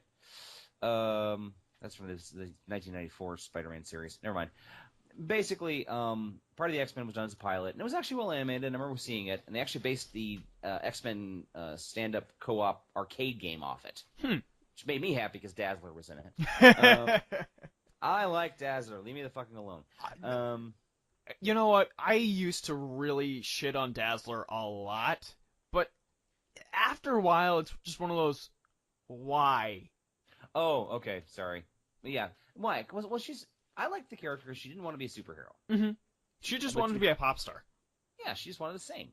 And she technically is one of the strongest mutants in the Marvel universe. It's never really, it's very rarely used, but she has no upper limits to how much sound she can convert to light. Mm-hmm. She socked Galactus once. Now, granted, he got to look there like a mosquito just bit me, but still, she got Galactus's attention. Mm-hmm. Okay, anyway, the Quest for the Red Skull, 1981, Spider-Man and His Amazing Friends, Professor Hiawatha Smith. Whoa! Follow the Red Skull to an African island where he plans to use an experimental Nazi weapons to start World War III. Please tell me he doesn't have a friend named Jefferson Lincoln. I want to see if I can find pictures of him. Oh God, that's. I need Soul Bleach for that. Yeah, he only appeared in one. The thing is, he only appeared in one episode. I don't know what the point of him was. Hiawatha Smith is adorned with decorations from various cultures, including Hindu and Native African tribes, and he often employs a boomerang in battle. He's just a big old mutt, isn't he? A racist mutt, yes. Producer and story editor Dennis Marks created the character and admits to basing him on Indiana Jones. So, anyway. We also have a pilot for a show called Solar Man right after the Pride of the X-Men one. Really? Yes. Solar Man is a teenager, Benjamin Tucker, who dreams of becoming an artist for Marvel Comics, even though his Los Angeles gym owner father wants him to become a jock. A blue-skinned cyborg warlord named Commander Gormaga Kral tries to use his technology to drain the energy from Earth's sun with his white-bearded head scientist, Shah Han. Shah Han refuses and flees to Earth with Kral's circlet of power, which he gives to Ben along with a helpful little robot, and that he dubs Beepy. Beepy? Beepy. Beepy. Wow. Yeah. Also, I did forget to mention the Spider-Woman TV show from 1979 and 1980. Yeah, I probably should have mentioned that too. I never actually saw much of it, because apparently when it was on against another show that I liked. So, that was, way back. I think it was on against Scooby-Doo. Oh, yeah, that makes sense. So I never really got to Scooby-Doo. It only lasted 16 episodes. I wouldn't mind seeing a Spider-Woman TV movie, though. That'd be cool. Jessica Drew's been a much more interesting character over the last few years. Though I'm wondering, probably Sony owns the rights to that.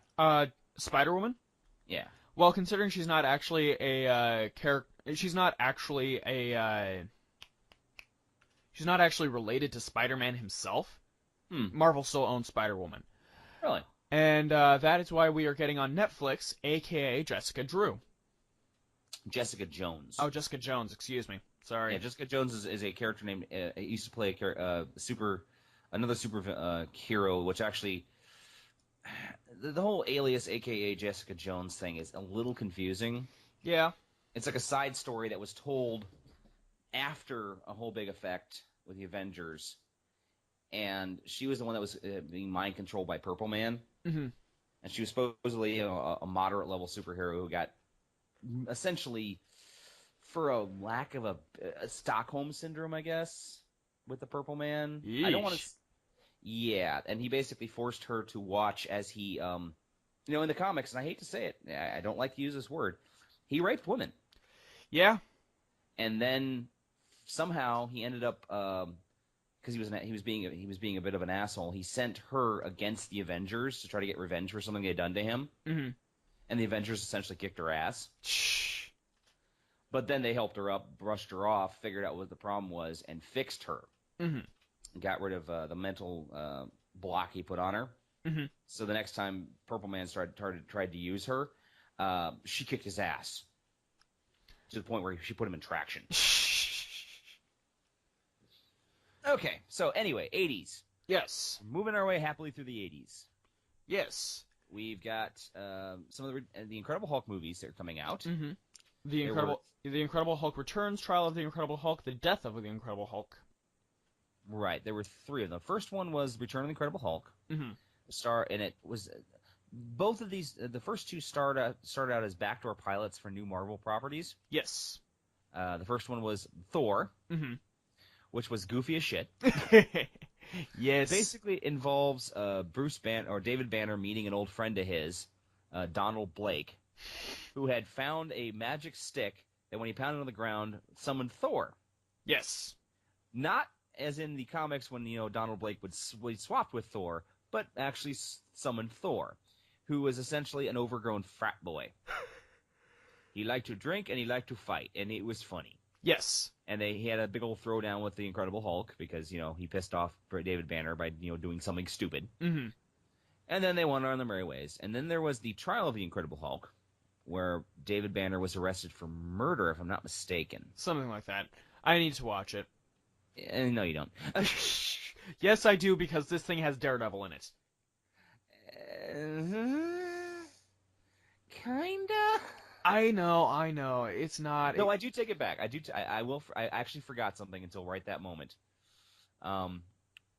Rex Harrison. Mm-hmm. Yeah, Rex Smith is a movie reviewer. That would be kind of weird. Rex Harrison was an early '80s, you know, kind of blandly good-looking guy. And he did a couple things, and this was going to be another pilot where he basically played Daredevil. And the funny thing is the outfit he wears as Daredevil Mm-hmm. is exactly the same outfit that, what's his name? Charlie Cox. Yes, Charlie Cox. Charlie Cox wears as the new Daredevil. Mm-hmm. The black, but it was more bulky on him. Mm-hmm. It was more bulky on Rex Harrison. It's much smoother on the Charlie Cox character. Yes. And I remember this was one of the first times I ever went, huh, I guess he does anything for a paycheck, because it stars John Rhys Davies as the Kingpin. Yes. I saw that there, and I'm just like, oh, this is perfect. I want. It is cheesy. It is very cheesy. I'm not going to lie to you. Yeah. Still, though. It's goofy as heck. Yeah. Come on, headphone. I'm excited. I want to see it, even though I know it's going to suck balls. Okay. Now, during this time period, we'll cover the Incredible Hulk in one second, but during this time period, Marvel was trying to get other properties of theirs developed. Mm-hmm.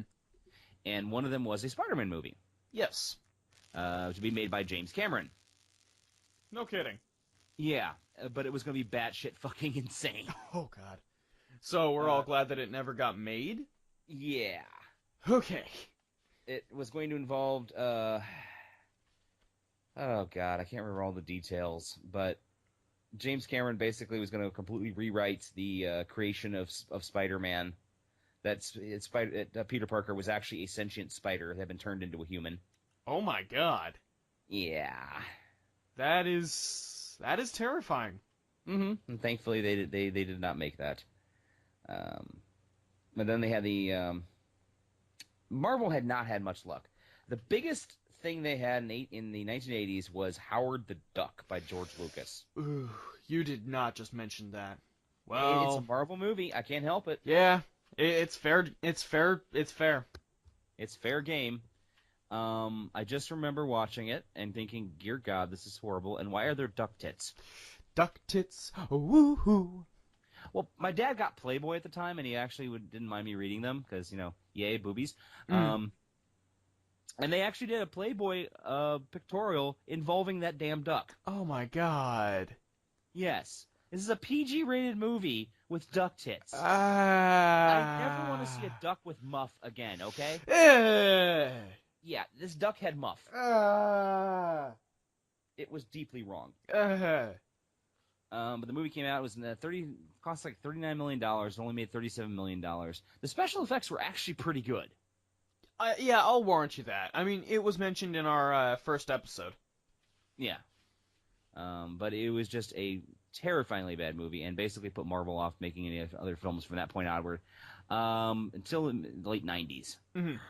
Well, actually, there is one before that. Oh, God. The Punisher. Oh, no, thank God. Okay, I saw that one, too. The Punisher starring Dolph Lundgren. I saw it. Mm-hmm. Wasn't half bad. It was like your standard 80s revenge flick. It looks like The Road Warrior. It really wasn't. Basically, Dolph Lundgren played a police officer whose family was killed, and he went underground and was murdering gangland characters. And he ends up having to team up with one of the gangs, because the gangster's son had been kidnapped. Mm-hmm. And Louis Gossett Jr. plays Frank Castle's ex-partner. Right. He's a police detective who's tracking Frank. Hmm. And it was kind of funny because there's one scene where they capture the Punisher, and Louis Gossett is trying to interrogate him and find out why he's doing this, what happened, why can't you come back to me, Frank?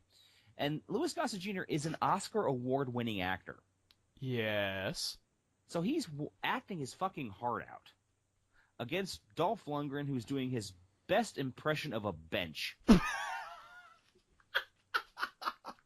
He's just sitting there. He's getting slapped. He's getting yelled at. He's just like...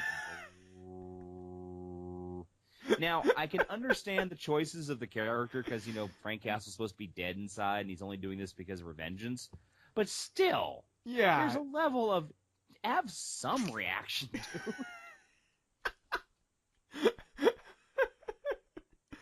Oh, that's incredible.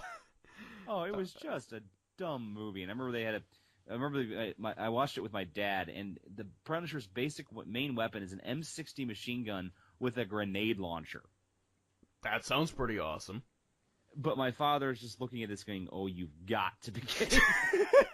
Before, my dad was in the military for 25 years. He has seen everything that makes sense. Mm-hmm. An M60 with a grenade launcher does not make sense. Fair enough. It still sounds awesome, though. It does sound awesome, and it was a fun movie. I mean, I actually kind of liked it better than the Punisher Warzone, but we'll talk that about on a further episode. Mm-hmm. Okay, we're gonna have to do it, aren't we? The 1990 Captain America? Yeah. All right, 1990. Mm-hmm. Directed by Alfred Payan, who directed one of my favorite movies. Oh, which one is that? One of my guilty pleasures, Sword and the Sorcerer. Oh. Yeah, 1982's Lee Horsley fantasy movie that is just gleefully stupid. Fair enough. It basically says fuck physics, and it's a crazy, crazy movie. But the movie opens with the creation of the Red Skull. Mm-hmm. He's a young Italian boy who plays the piano beautifully, and he's kidnapped by the Nazis, taken in, and forced into being a scientific experiment, where one of the things is they take a rat and inject it with a serum that peels off the skin of their head, but turns them into it basically turns it into a super rat, leaving us with one of the worst pieces of stop motion I've ever seen. I mean, seriously, I think Laser Blast had better animation than this thing did. You remember Laser Blast from MSDD Gray, right? Yes, I do. And then we have the birth of Captain America, played by Alex Salinger, a.k.a. the son of J.D. Salinger, who wrote Catcher in the Rye. Yes. This is the dumbest damn movie I have ever seen. Yeah. I think I've mentioned in the past how bad this movie is. I don't know if you... Well, you might have mentioned it to me personally, but I don't think you ever said it on the show. Okay. First off, they take this guy, inject him with the super serum, the super serum, and he basically doesn't change at all because he's already a big dude. Yep. And suddenly he's like, I'm Captain America. They don't give him any damn training and throw him in this suit, send him to Nazi Germany, where he has to fight the Red Skull, and he loses. Mm-hmm. They strap him to a rocket, fire him at the White House. Somewhere in the middle of all this, he kicks the rocket, sending it off into the Arctic. Yes. Don't ask me how. It happens. No, it doesn't. And he ends up being discovered by Eskimos. Yeah. And when he finally wakes up, he just leaves the tent and escapes. Basically setting up his entire combat for the rest of the movie. All he ever does is run. Captain America, in this movie, runs. That's all he does. He steals a car twice. At least using the same damn trick of acting like he's sick. Hey, at least Reb Brown, could do something called, jumping. Yes. Then they set the movie set in the 80s, early 90s. Mm-hmm. The Red Skull is still alive, has had plastic surgery, so now he looks like the Red Skull with someone threw tan paint on him. Ew. And a really bad wig. Stars Ned Beatty as a reporter and Ronnie Cox as the President of the United States. And the daughter of Steve Rogers' girlfriend from the 40s. Mm-hmm.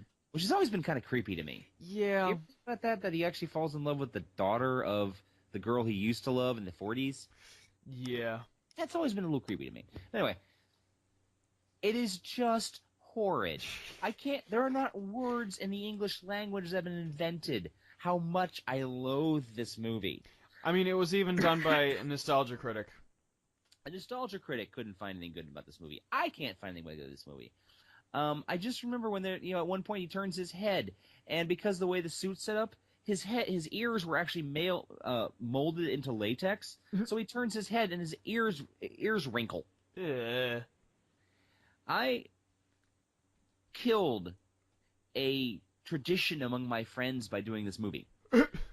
We used to get together once a month and do bad movie night. Mm-hmm. And each of us was responsible for finding a bad movie. And we did. We'd find, really stupid ones, silly ones, like 1950s, Battlefield, Invasion USA, or some really bad horror film from the 70s. So then I ran Captain America, and we all sat there and watched it, stone-faced. At the end, my three friends turned at me and pretty much said in unison, "You owe us alcohol." I had to go and buy a bottle of Jack Daniels to try to drink away the memory of this movie for my friends. Ouch. And we never did a bad movie again. It was like we played Russian roulette and lost. That's sad. It was awful. After that, wow. Then we have a 1994 Fantastic Four. That was a funny story, actually. It's actually on YouTube. The movie is? Yeah. There's also apparently there's a documentary. It's either being made and has been released about the making of that. Whoa. Well, the thing is that Roger Corman owned the rights to Fantastic Four movie, and the rights were expiring pretty soon afterwards. Right. So they had to make a movie. Mm-hmm. They never intended to make this to release the film. They literally made the movie just to keep the copyrights. Yeah. No, wait. Corman didn't own the rights. It was New World Pictures, I think. Yeah, something like that. And they hired Corman. Now, Roger Corman is one of the most prolific filmmakers of all time. Yes. I mean, hundreds of films. He's made hundreds of films, and only one's never been officially released. It was Fantastic Four. Mm-hmm. And it's not because the movie's bad. I mean, I've actually heard it's relatively close to the original. Mm-hmm. I mean, obviously, it's got like it's got a budget you buy at McDonald's, but still, they tried. God bless them, they tried, but it never got officially released. Right. And the actors were pissed. I mean, they got paid, but still, they were doing their best. They were trying their hardest to make good films. Mm-hmm. But that basically was it. They tried to make the movie. They made the movie just for the rights, and that was it. Now, speaking of other movies that were made just because of the rights, you ever heard of a movie called Dr. Modred? No. That was actually made by New World Pictures as well in the mid-'90s, starring Jeffrey Combs of Reanimator. Mm-hmm. He was also in The Frighteners. Okay. With the Peter Jackson flick. You ever seen it? No, afraid not. It's a good film. I'd really check it out. Jeffrey Combs. Okay, Jeffrey Combs is the voice of the Question. Yes. Okay, and he plays a character named Dr. Modred, who's a protector of the Earth against all magic things, magic and supernatural. It's Doctor Strange and young girls' periods. Yeah, oh wait, no, that's Motrin. Sorry. That was horrible. Funny but horrible. But no, essentially, Dr. Modred was originally written as Doctor Strange. They lost the rights because they didn't make the movie in time, so they made this instead. And I've actually seen the movie. It's not bad for a B movie. It was shot in New York City. There's scenes set at the Metro Museum of Art. Mm-hmm. It stars Brian Johnson, who's known for his epic forehead and his epic chin. He's one of those. He's one of those. Hey, that's guy. Hey, it's that guy. Actors as the bad guy, and it's overall very well done. I give it two tentative thumbs up because it's not like a fantastic movie, but you can see worse. You could see Captain America. How many Torgos does it rate? Question. Yes. Is four Torgos good or is one Torgo good? The more Torgos, the better. Okay, I give it about 3.5 Torgos. Okay. All right. Okay, we'll go 3.5 Torgos. Works for me. But yeah, that came out in the mid-'90s, and then we had a number of cartoons that were coming out at the time. Mm-hmm. You know more about this tonight. Actually, yes. you weren't born just yet, but you know more about it, like the X-Men and Spider-Man. I watched this stuff all through my childhood because it was on all the freaking time.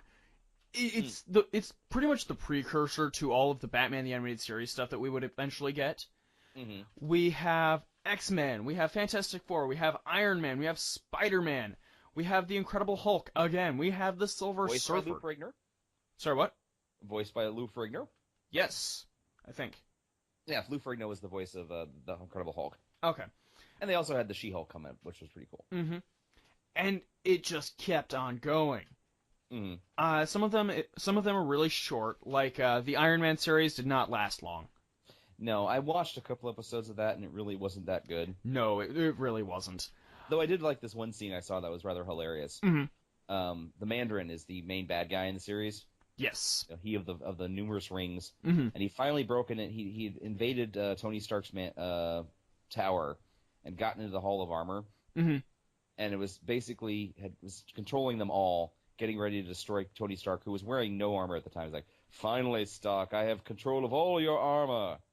And Stark went, "You're right, my armor." And he holds up a button, he pushes it, and all the armor spins around and starts shooting at the Mandarin. Nice. It's kill switches.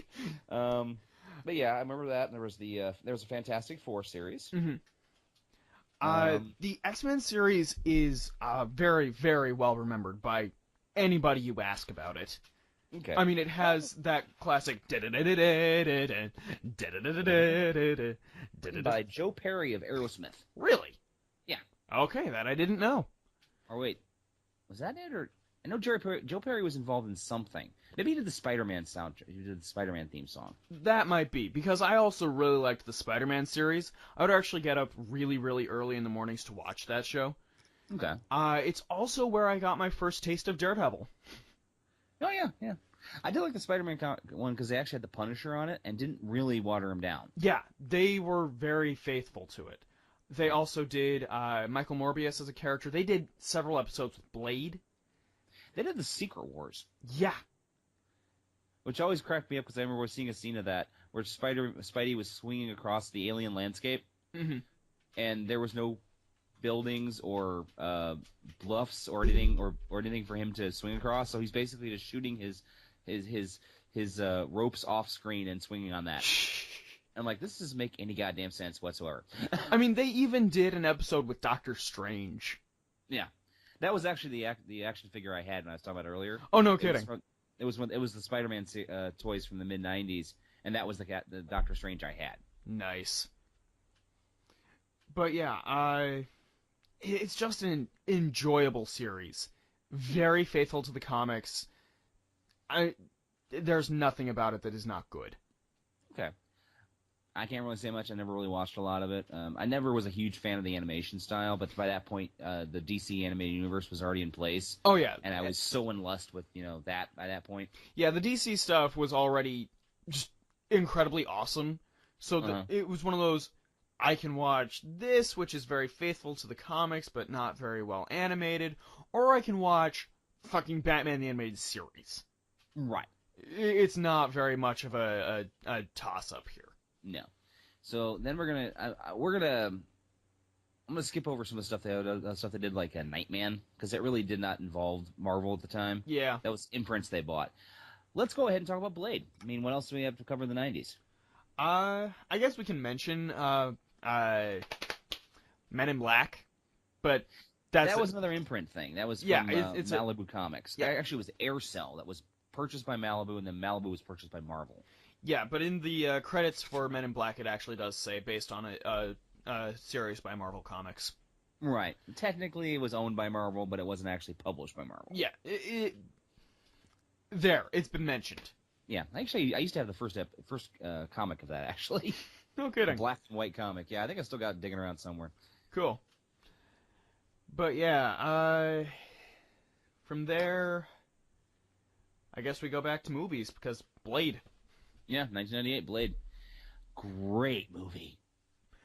I still have yet to see it. Oh, you need to see this movie. It is so much fun. I'll take your word for it at this point.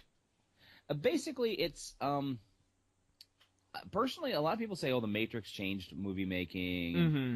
You know, the deep philosophical thoughts and the action sequences. I call bullshit on that. There were two movies before that changed a lot more, in my opinion. Mm-hmm. Blade and Dark City. Yes, you've mentioned this before. Dark City, great movie. Blade, completely new to the style of action fighting. Wesley Snipes is freaking awesome. Mm-hmm. He is such a badass in that film. Chris Christopherson as Whistler is amazing. Stephen Dorff as Frost as Deacon Frost was really good. Mm-hmm. It's a beautifully shot film, beautifully cut. This is back when they were still, willing to do R-rated action movies with tons of blood. Yes. I mean, there was just blood everywhere in this movie, and it's beautifully shot. I mean, the movie starts out with a rave. Mm-hmm. Okay, let me try to describe the beginning of this movie.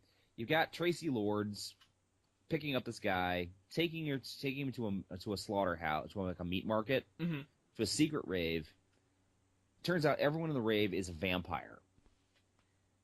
Blood starts. The DJ screams bloodbath, and cow's blood starts pouring on everybody.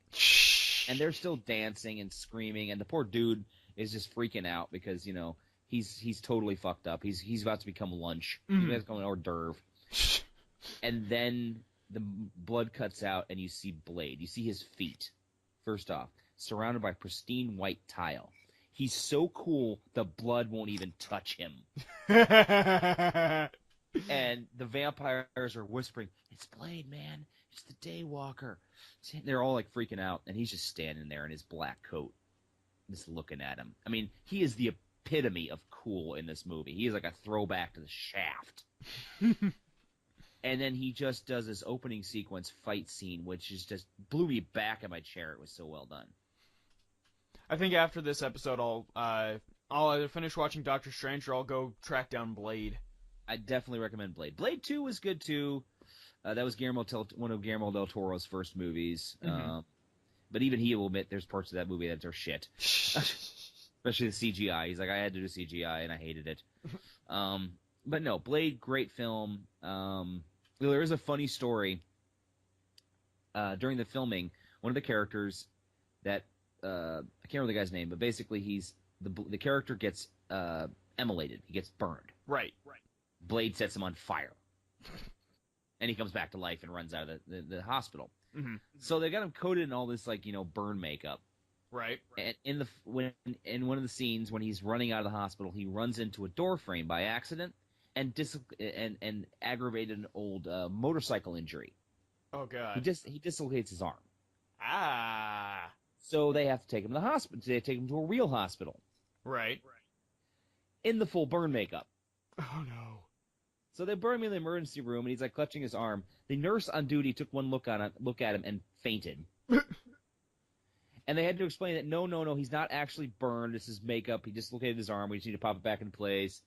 Because the doctors and the nurses are mobilizing as if this man is like 2 seconds away from death. Oh God. I thought that was hilarious. Oh, that's hilarious. That is very funny. Yeah. So yeah, Blade came out. Blade 2. What else came after Blade? X-Men. Yes, the 2000 X-Men. Yes. Holy shit, great movie. Hugh Jackman and Patrick Stewart and awesome people. Yeah, we talked about Patrick Stewart a couple last episode. Mm-hmm. A little about how he's always been everyone wanted him to be Professor X, and when he actually was Professor X, we were all happy about it. Yes. The funny thing is, Hugh Jackman was not the first choice for X-Men for Wolverine. Yes. DeGray. Dougray Scott. Yes. I feel so sorry for this guy. He was actually in a movie called Ever After. He was in Ever After, and he was also he's done a couple different things. He was an episode of Doctor Who. Mm-hmm. I looked him up a little bit a couple of weeks ago because I was just like, wonder what the heck he's been doing. He was on Desperate Housewives for a little while. He was supposed to be Wolverine, and he'd been cast, and they were doing the part, getting ready to train him and everything. Unfortunately, he got called back to do reshoots for Mission Impossible 2, where he played the bad guy against Tom Cruise. And they had to rush and recast the part because he wasn't going to be available. So they, got this unknown Australian actor named Hugh Jackman. Mm-hmm. And it basically turned him into a multinational superstar. Absolutely. I mean, he's been in some of the biggest movies of all time. Not just X-Men, but, I can't think of anything else he's been inside Swordfish. And that was a really bad movie. Ouch. I'm sure he's been in a lot of things, okay? Yeah, but seriously, he's awesome. He's a big star, and then there's poor Dougray Scott, who's just kind of plugging along, getting guest starring roles from time to time. He's sort of like the Pete Best of the X-Men, Mm. You know who Pete Best is, right? Somewhere along the lines, I know. Pete Best was the original drummer for the Beatles. Right. And he got replaced by Ringo Starr, and then they went to multi-billion dollar industry, and he basically went back to fixing roofs. Or what was it? The two guys who played Marty McFly. Eric Stoltz. Yes, there we go. And of course Michael J. Fox. Right, and then Crispin Glover was the original George McFly, and he decided he wanted way too much money for the second movie. Mm-hmm. But we'll talk that in a future episode. Right. But basically, so we got the X-Men. Mm-hmm. Then, of course, we got Blade 2, Spider-Man. Spider-Man with Tobey Maguire. Mm-hmm. This is when I was really happy because it was like, yay, the geeks are inheriting the Earth. Well, no, because, I've been a big fan of Sam Raimi for years. Evil Dead and Evil Dead 2 are two of my favorite movies. Yes, but unfortunately Sam Raimi has the same problem as Tim Burton. Oh? You never read any of it. I don't know. I thought he did a fantastic job with Spider-Man and Spider-Man 2. If you actually listen to the episode with him on The Nerdist, when he did the first Spider-Man movie, he had no idea what he was doing. Well, he faked it really damn well. Yes, he did. There are some points in that movie that really dragged, though. Yeah. Like, even when I was a kid, there was a point where my parents just skipped over a bit, because it was just really boring. I saw it in the theaters, I really enjoyed it, and I saw Spider-Man 2 in the theaters, and I really enjoyed that. Dr. Octopus was a great tragic superhero. I actually didn't get to see Spider-Man 2. We have it here at home on DVD. Mm-hmm. I just haven't gotten around to watching it yet. That's one of the best superhero movies that was ever made, in my opinion. That's high praise. Yeah, and I'm not the only one that believes that. It's just really well done. I've never seen Spider-Man 3, though. And from what I understand, it's a good thing. Yes, that is what I understand as well. Yeah, and then about 2004 is when the second Punisher movie comes out with Thomas Jane. But you're skipping over one important thing. Oh, what's that? Actually, two important things. Sorry. I'm not looking at my computer screen. I'm just talking to you right now. Yeah, fair enough. Daredevil with Ben Affleck. Afleck! Ask about it at work. Yeah. And Hulk. Hulk. Okay. Saw both of those. Yes. Daredevil, I was not that unhappy with. Yes. I think Ben Affleck did a serviceable job. Mm-hmm. The script wasn't too hot. I'm the good guy. Oh my god. Like, even when I was a kid, I was just like one of those... Really? Seriously? Yeah. The whole fight scene between Elektra and and Matt Murdock in the Playground? needed to be cut. Needed to be cut, buried, and blown up.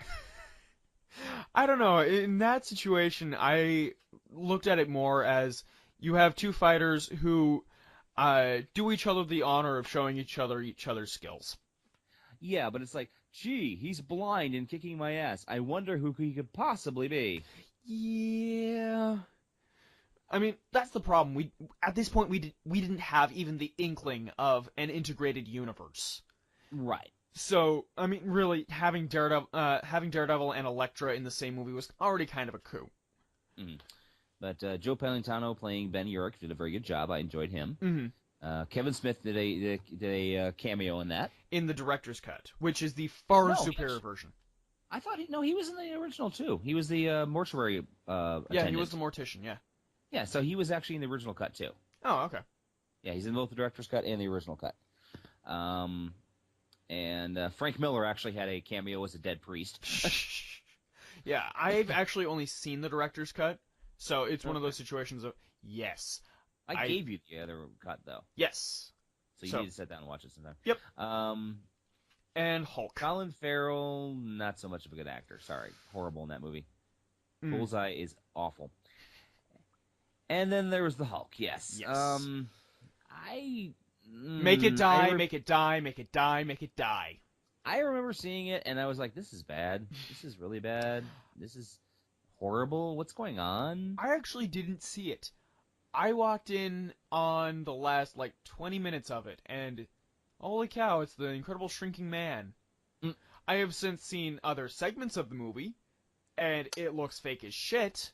But, yeah. I think that was more limitations of the computers at the time.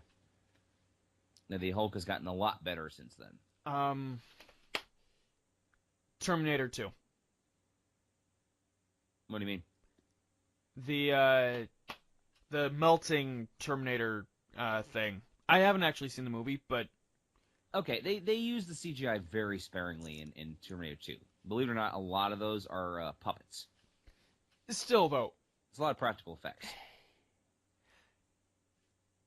That's fine, but...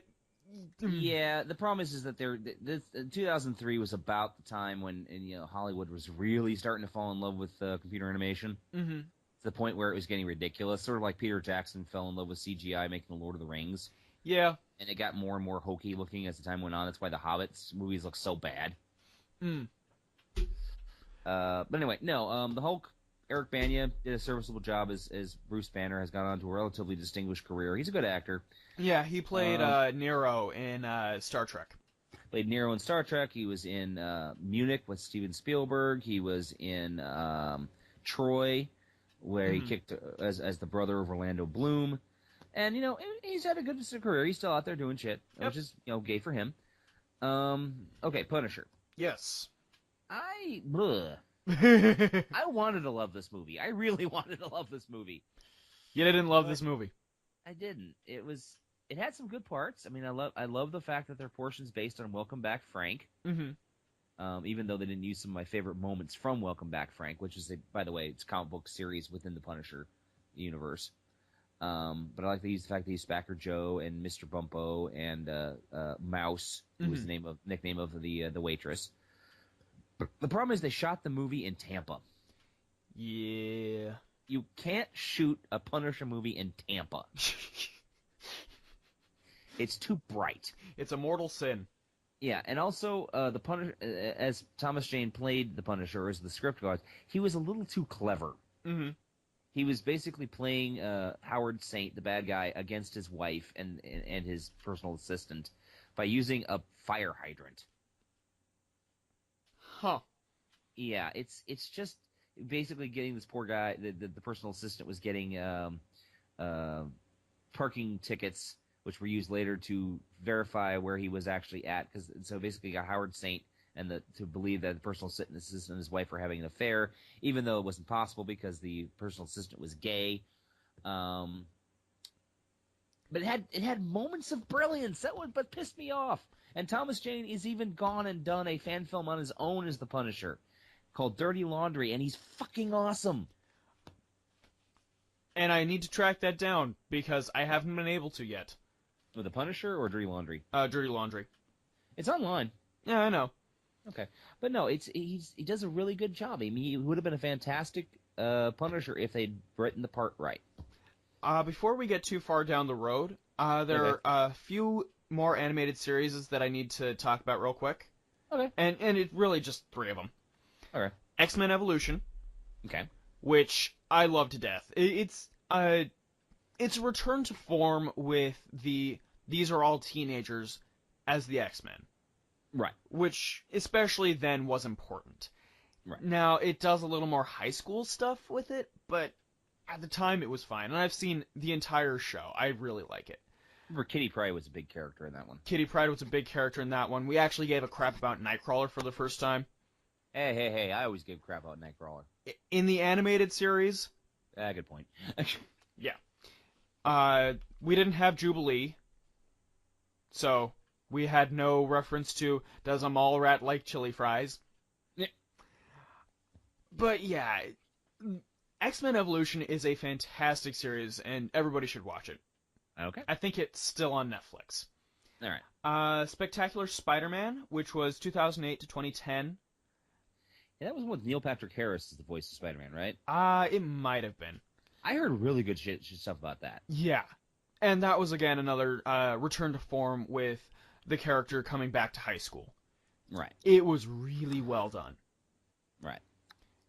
And You said trap. when they brought in the whole Mary Jane arc, Mm-hmm.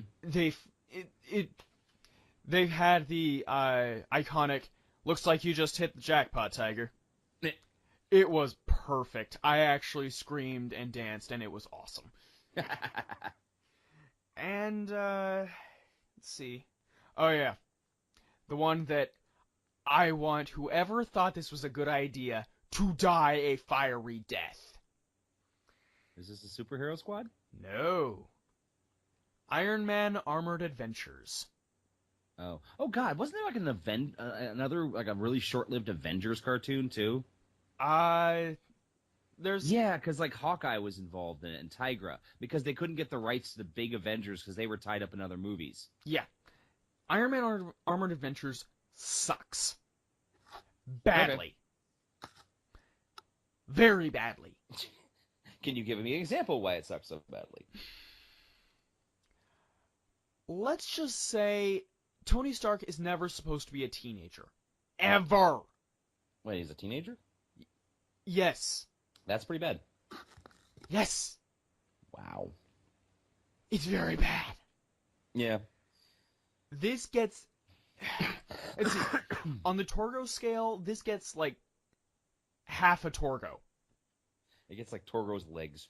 It comes damn close to the White Torgo Award. It only earns Torgo's knees. Yeah. It's bad. Okay, I'll take your word for it. Never watch it. Okay, never watch Captain America either. No, I'm totally gonna do that. Oh no, just make sure I'm not involved. Oh, you won't be. Oh, good. Oh, so where are we? About 2006, 2007? Where are we? Yeah. For the rest of the night, it looks like we're just on movies. Okay, well I think we should be. We're gonna hit Iron Man. And we've been doing this for almost 2 hours now. Good lord. Yep. So it's a long episode. Big whoop. Big whoop. Yeah. Anyway, so there we go. After Spider-Man 2, we have Elektra, Man-Thing, and the first Fantastic Four movie. You want to see my supersized Man-Thing? Oh, God. Oh, sorry. So Elektra. Mm-hmm. Horrible movie. Holy cow. Bad movie. Yes. Took Elektra out of being relatively realistic and throw it right into fantasy realm. Yep. Though Terrence Stamp was pretty good as Stick. Mm. But I'm sorry, when she's fighting bad guys who have tattoos that come to life and attack her with badly CGI'd, Mm-hmm. it deserved a tank. It deserved to go away. Yes. Oh, I also just want to mention how awesome Michael Clark Duncan was as the Punisher, as the As Kingpin?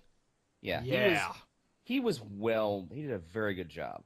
I wish he could be Kingpin again, but he's dead. Yeah, he's dead.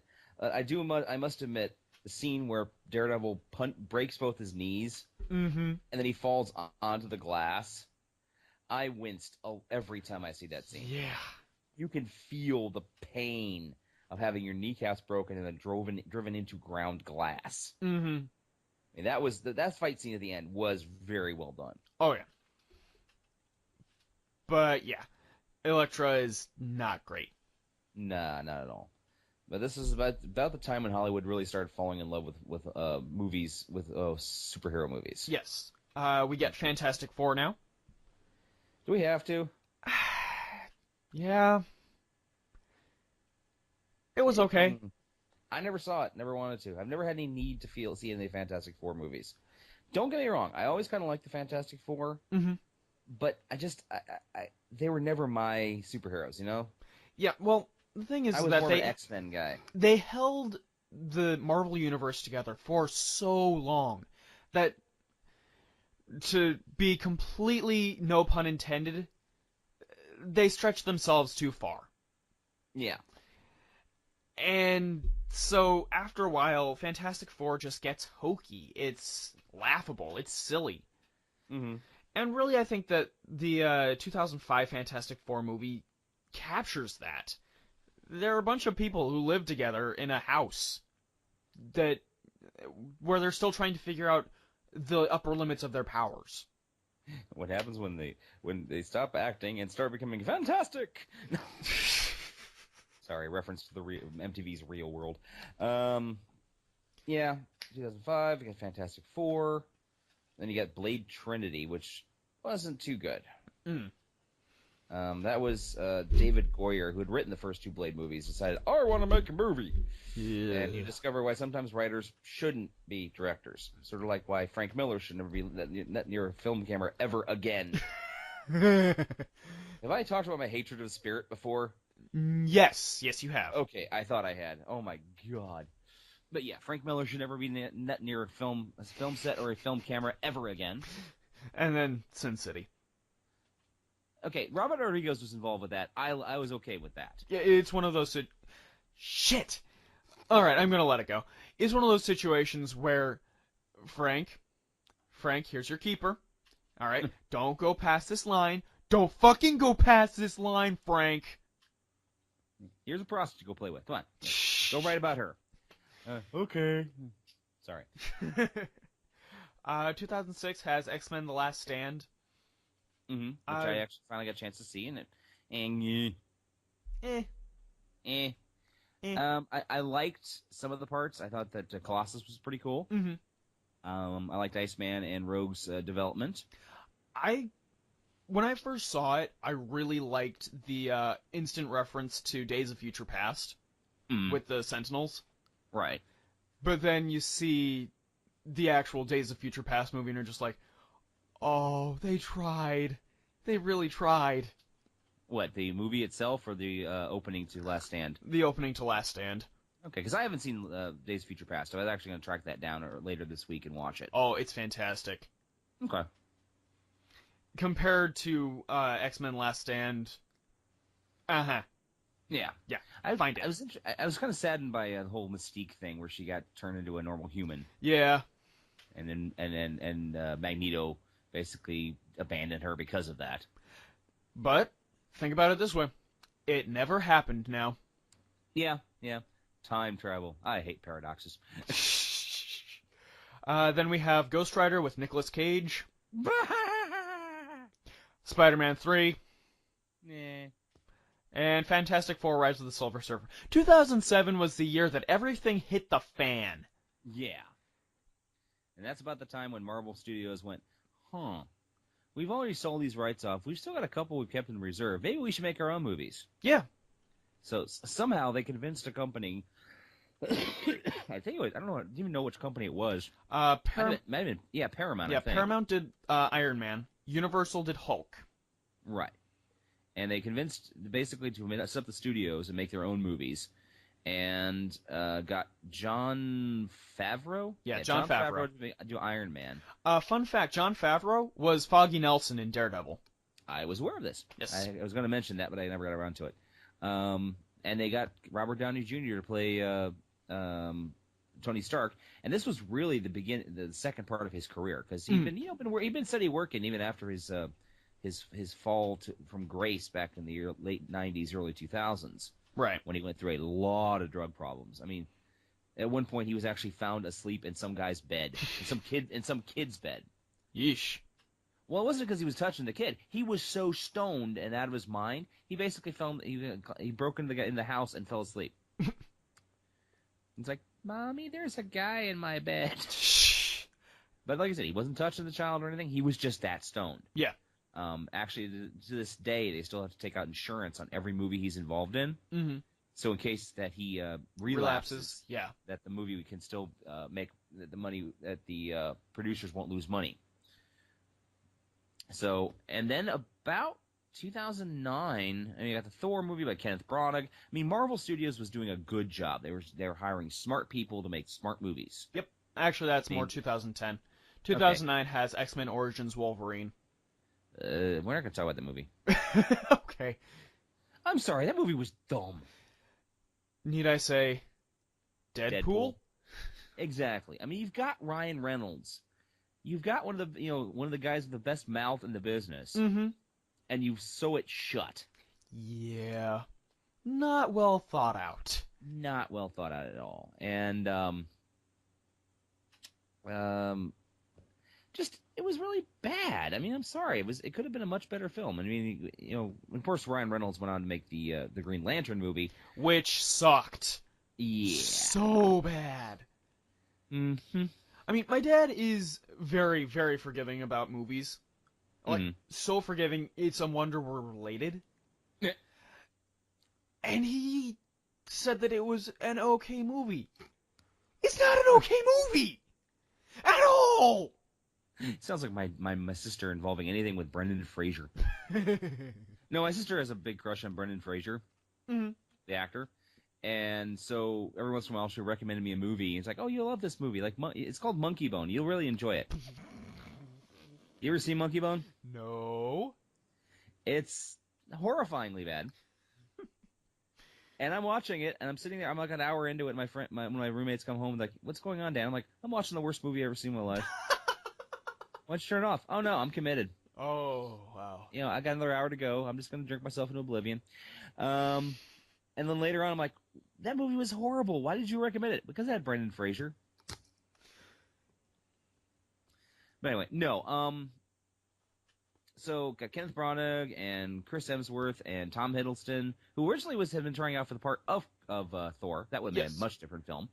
And about this time, Disney started sniffing around and made a purchase. Yep. And purchased Marvel. Lock, stock, and barrel. Not bad for a company coming back from bankruptcy. Yeah. I can think of many more worse people to fall into bed with, so to speak. Yeah. Mm-hmm. And we're not going to cover the rest of the movies tonight because, holy cow, there's still so many coming out. Would you like to say anything about Age of Ultron? It was loud. Yeah. The CGI is getting distracting. A little bit, yeah. That's one thing I noticed today when I was watching Mad Max Fury Road, and the movie is almost primarily practical effects. Right. And I was more emotionally invested with Max and the crazy shit he was doing in the film, the big crawling on the trucks and jumping on cars and doing other shit, because it looked like something could actually happen. Yes. And I was really kind of worried, is he going to fall off? Is he going to get run over? In the opening of Age of Ultron, fucking Captain America picks up a motorcycle and throws it at somebody. Yeah. And it's obviously CGI. And it's just obviously something that, That's something I've been noticing a lot and a lot more. Is they keep putting people in these superhuman, it's people that don't have superhuman abilities, and putting them in situations where they have to take superhuman amounts of damage, and they don't. Yeah. That's why I And really it's like Daredevil, the TV series. I don't know, man. I mean, I love that movie. I love that show. Don't get me wrong, but there are times when he gets beaten so hard, his face should be a mass of bruises, and he just goes to work the next day without an issue. I agree to an extent. Okay. It's still really well done, and a sight better than just, oh, I'm gonna punch you now. Oh yeah, don't get me wrong. I love the action sequence. I love the fact that there's not a lot of action sequences in Daredevil, but when they do, they stand out. Mm-hmm. I mean, that whole we expounded on that 3-minute fight scene in episode 2 a while back. How amazingly well done it was. Oh, I'm drooling. I'm sorry. Yeah. And apparently, there's a couple scenes later in the series that equal or get better than that. Mm-hmm.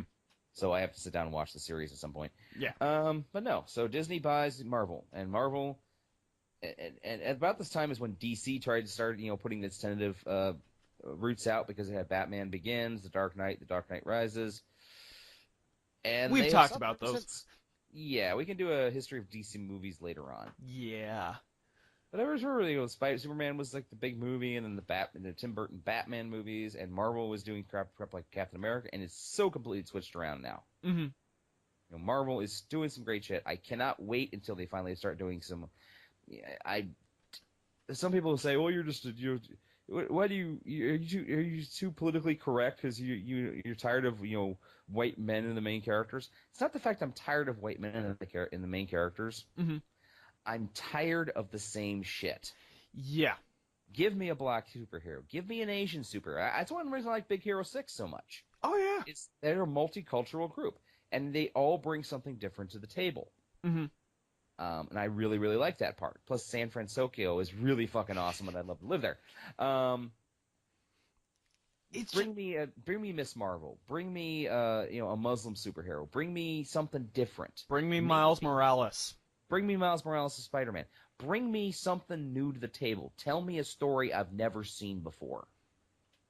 That's basically my attitude about Marvel. You guys are setting the bar. You've had Guardians of the Galaxy. You've announced a Black Panther movie. You've announced a Miss Marvel movie. Continue, guys. Keep kicking ass. Keep pushing it. Mm-hmm. Push that envelope. Blow up the boundaries. Fuck the closet. Blow it up for kindling. Have a gay superhero. I don't mind. Just tell us something awesome. Tell us give a good story to a good character, good stories to good creators. Let them do their thing. Mm-hmm. I mean, I was so excited when Joe Johnston got as Captain America, got the Captain America because of his work on the Rocketeer. Yes. Kenneth Branagh, because he does Shakespearean stuff, got Thor. Mm-hmm. James Gunn had done really great, independent work before he got Guardians of the Galaxy. Yes. Give it to people who know what the hell they're doing. Mm-hmm. Okay. And anyway, so far, Marvel has really been doing that. They have been pushing it out of the park, and I'm interested in seeing, Benedict Cumberbatch as Doctor Strange. I'm interested in seeing what they're going to do with the Infinity Wars. I'm excited to see the Luke Cage and Power Man and Iron Fist series that are coming. Yes, that looks like it's going to be awesome too, with Jessica Jones, and now Marvel owns the rights to the Punisher again. Yes. So that's got potential to be cool. And they have the ability to do Spider-Man, which, by the way, this was going to be a geek news, but I decided kind of against it because at this point it's just a rumor. Okay. There's a kid by the name of Asa Butterfield. Who? Yes, I'd seen something about that. Yeah, who's being rumored to be Peter Parker. Yeah, they're talking about, one of the rumors I'd heard is that they're going to do they're planning 4 Spider-Man movies, each covering a year of him in high school. I don't know. The first 2 movies are going to be like him as a junior and senior in high school, and the next will be about him as freshman and sophomore in college. Cool. So it's got potential. It has potential.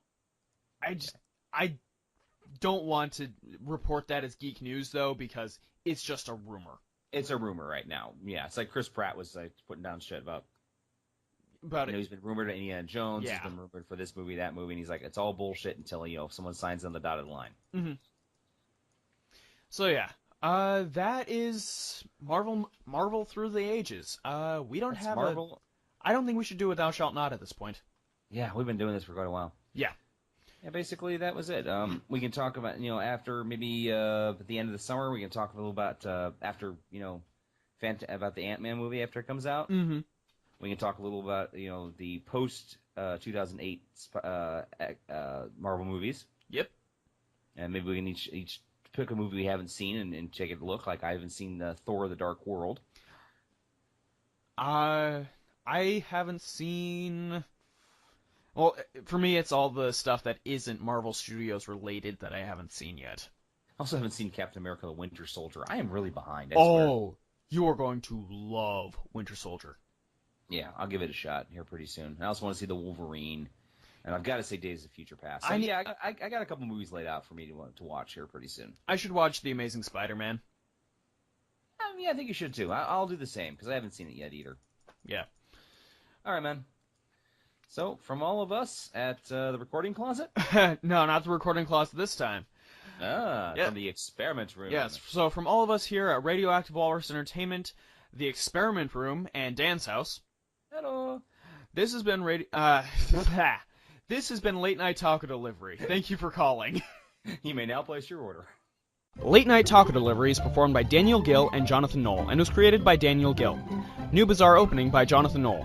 If you have questions, comments, or a suggestion for a future show, drop us a line on Twitter at Radio Walrus Pod. Like Radioactive Walrus Entertainment on our Facebook, or subscribe to our official YouTube channel, Radioactive Walrus. That's Radioactive with a capital R, Walrus with a capital W, and no spaces. Thank you for calling Late Night Taco Delivery. You may now place your orders. This has been a production of Radioactive Walrus Entertainment. John, what do chickens say?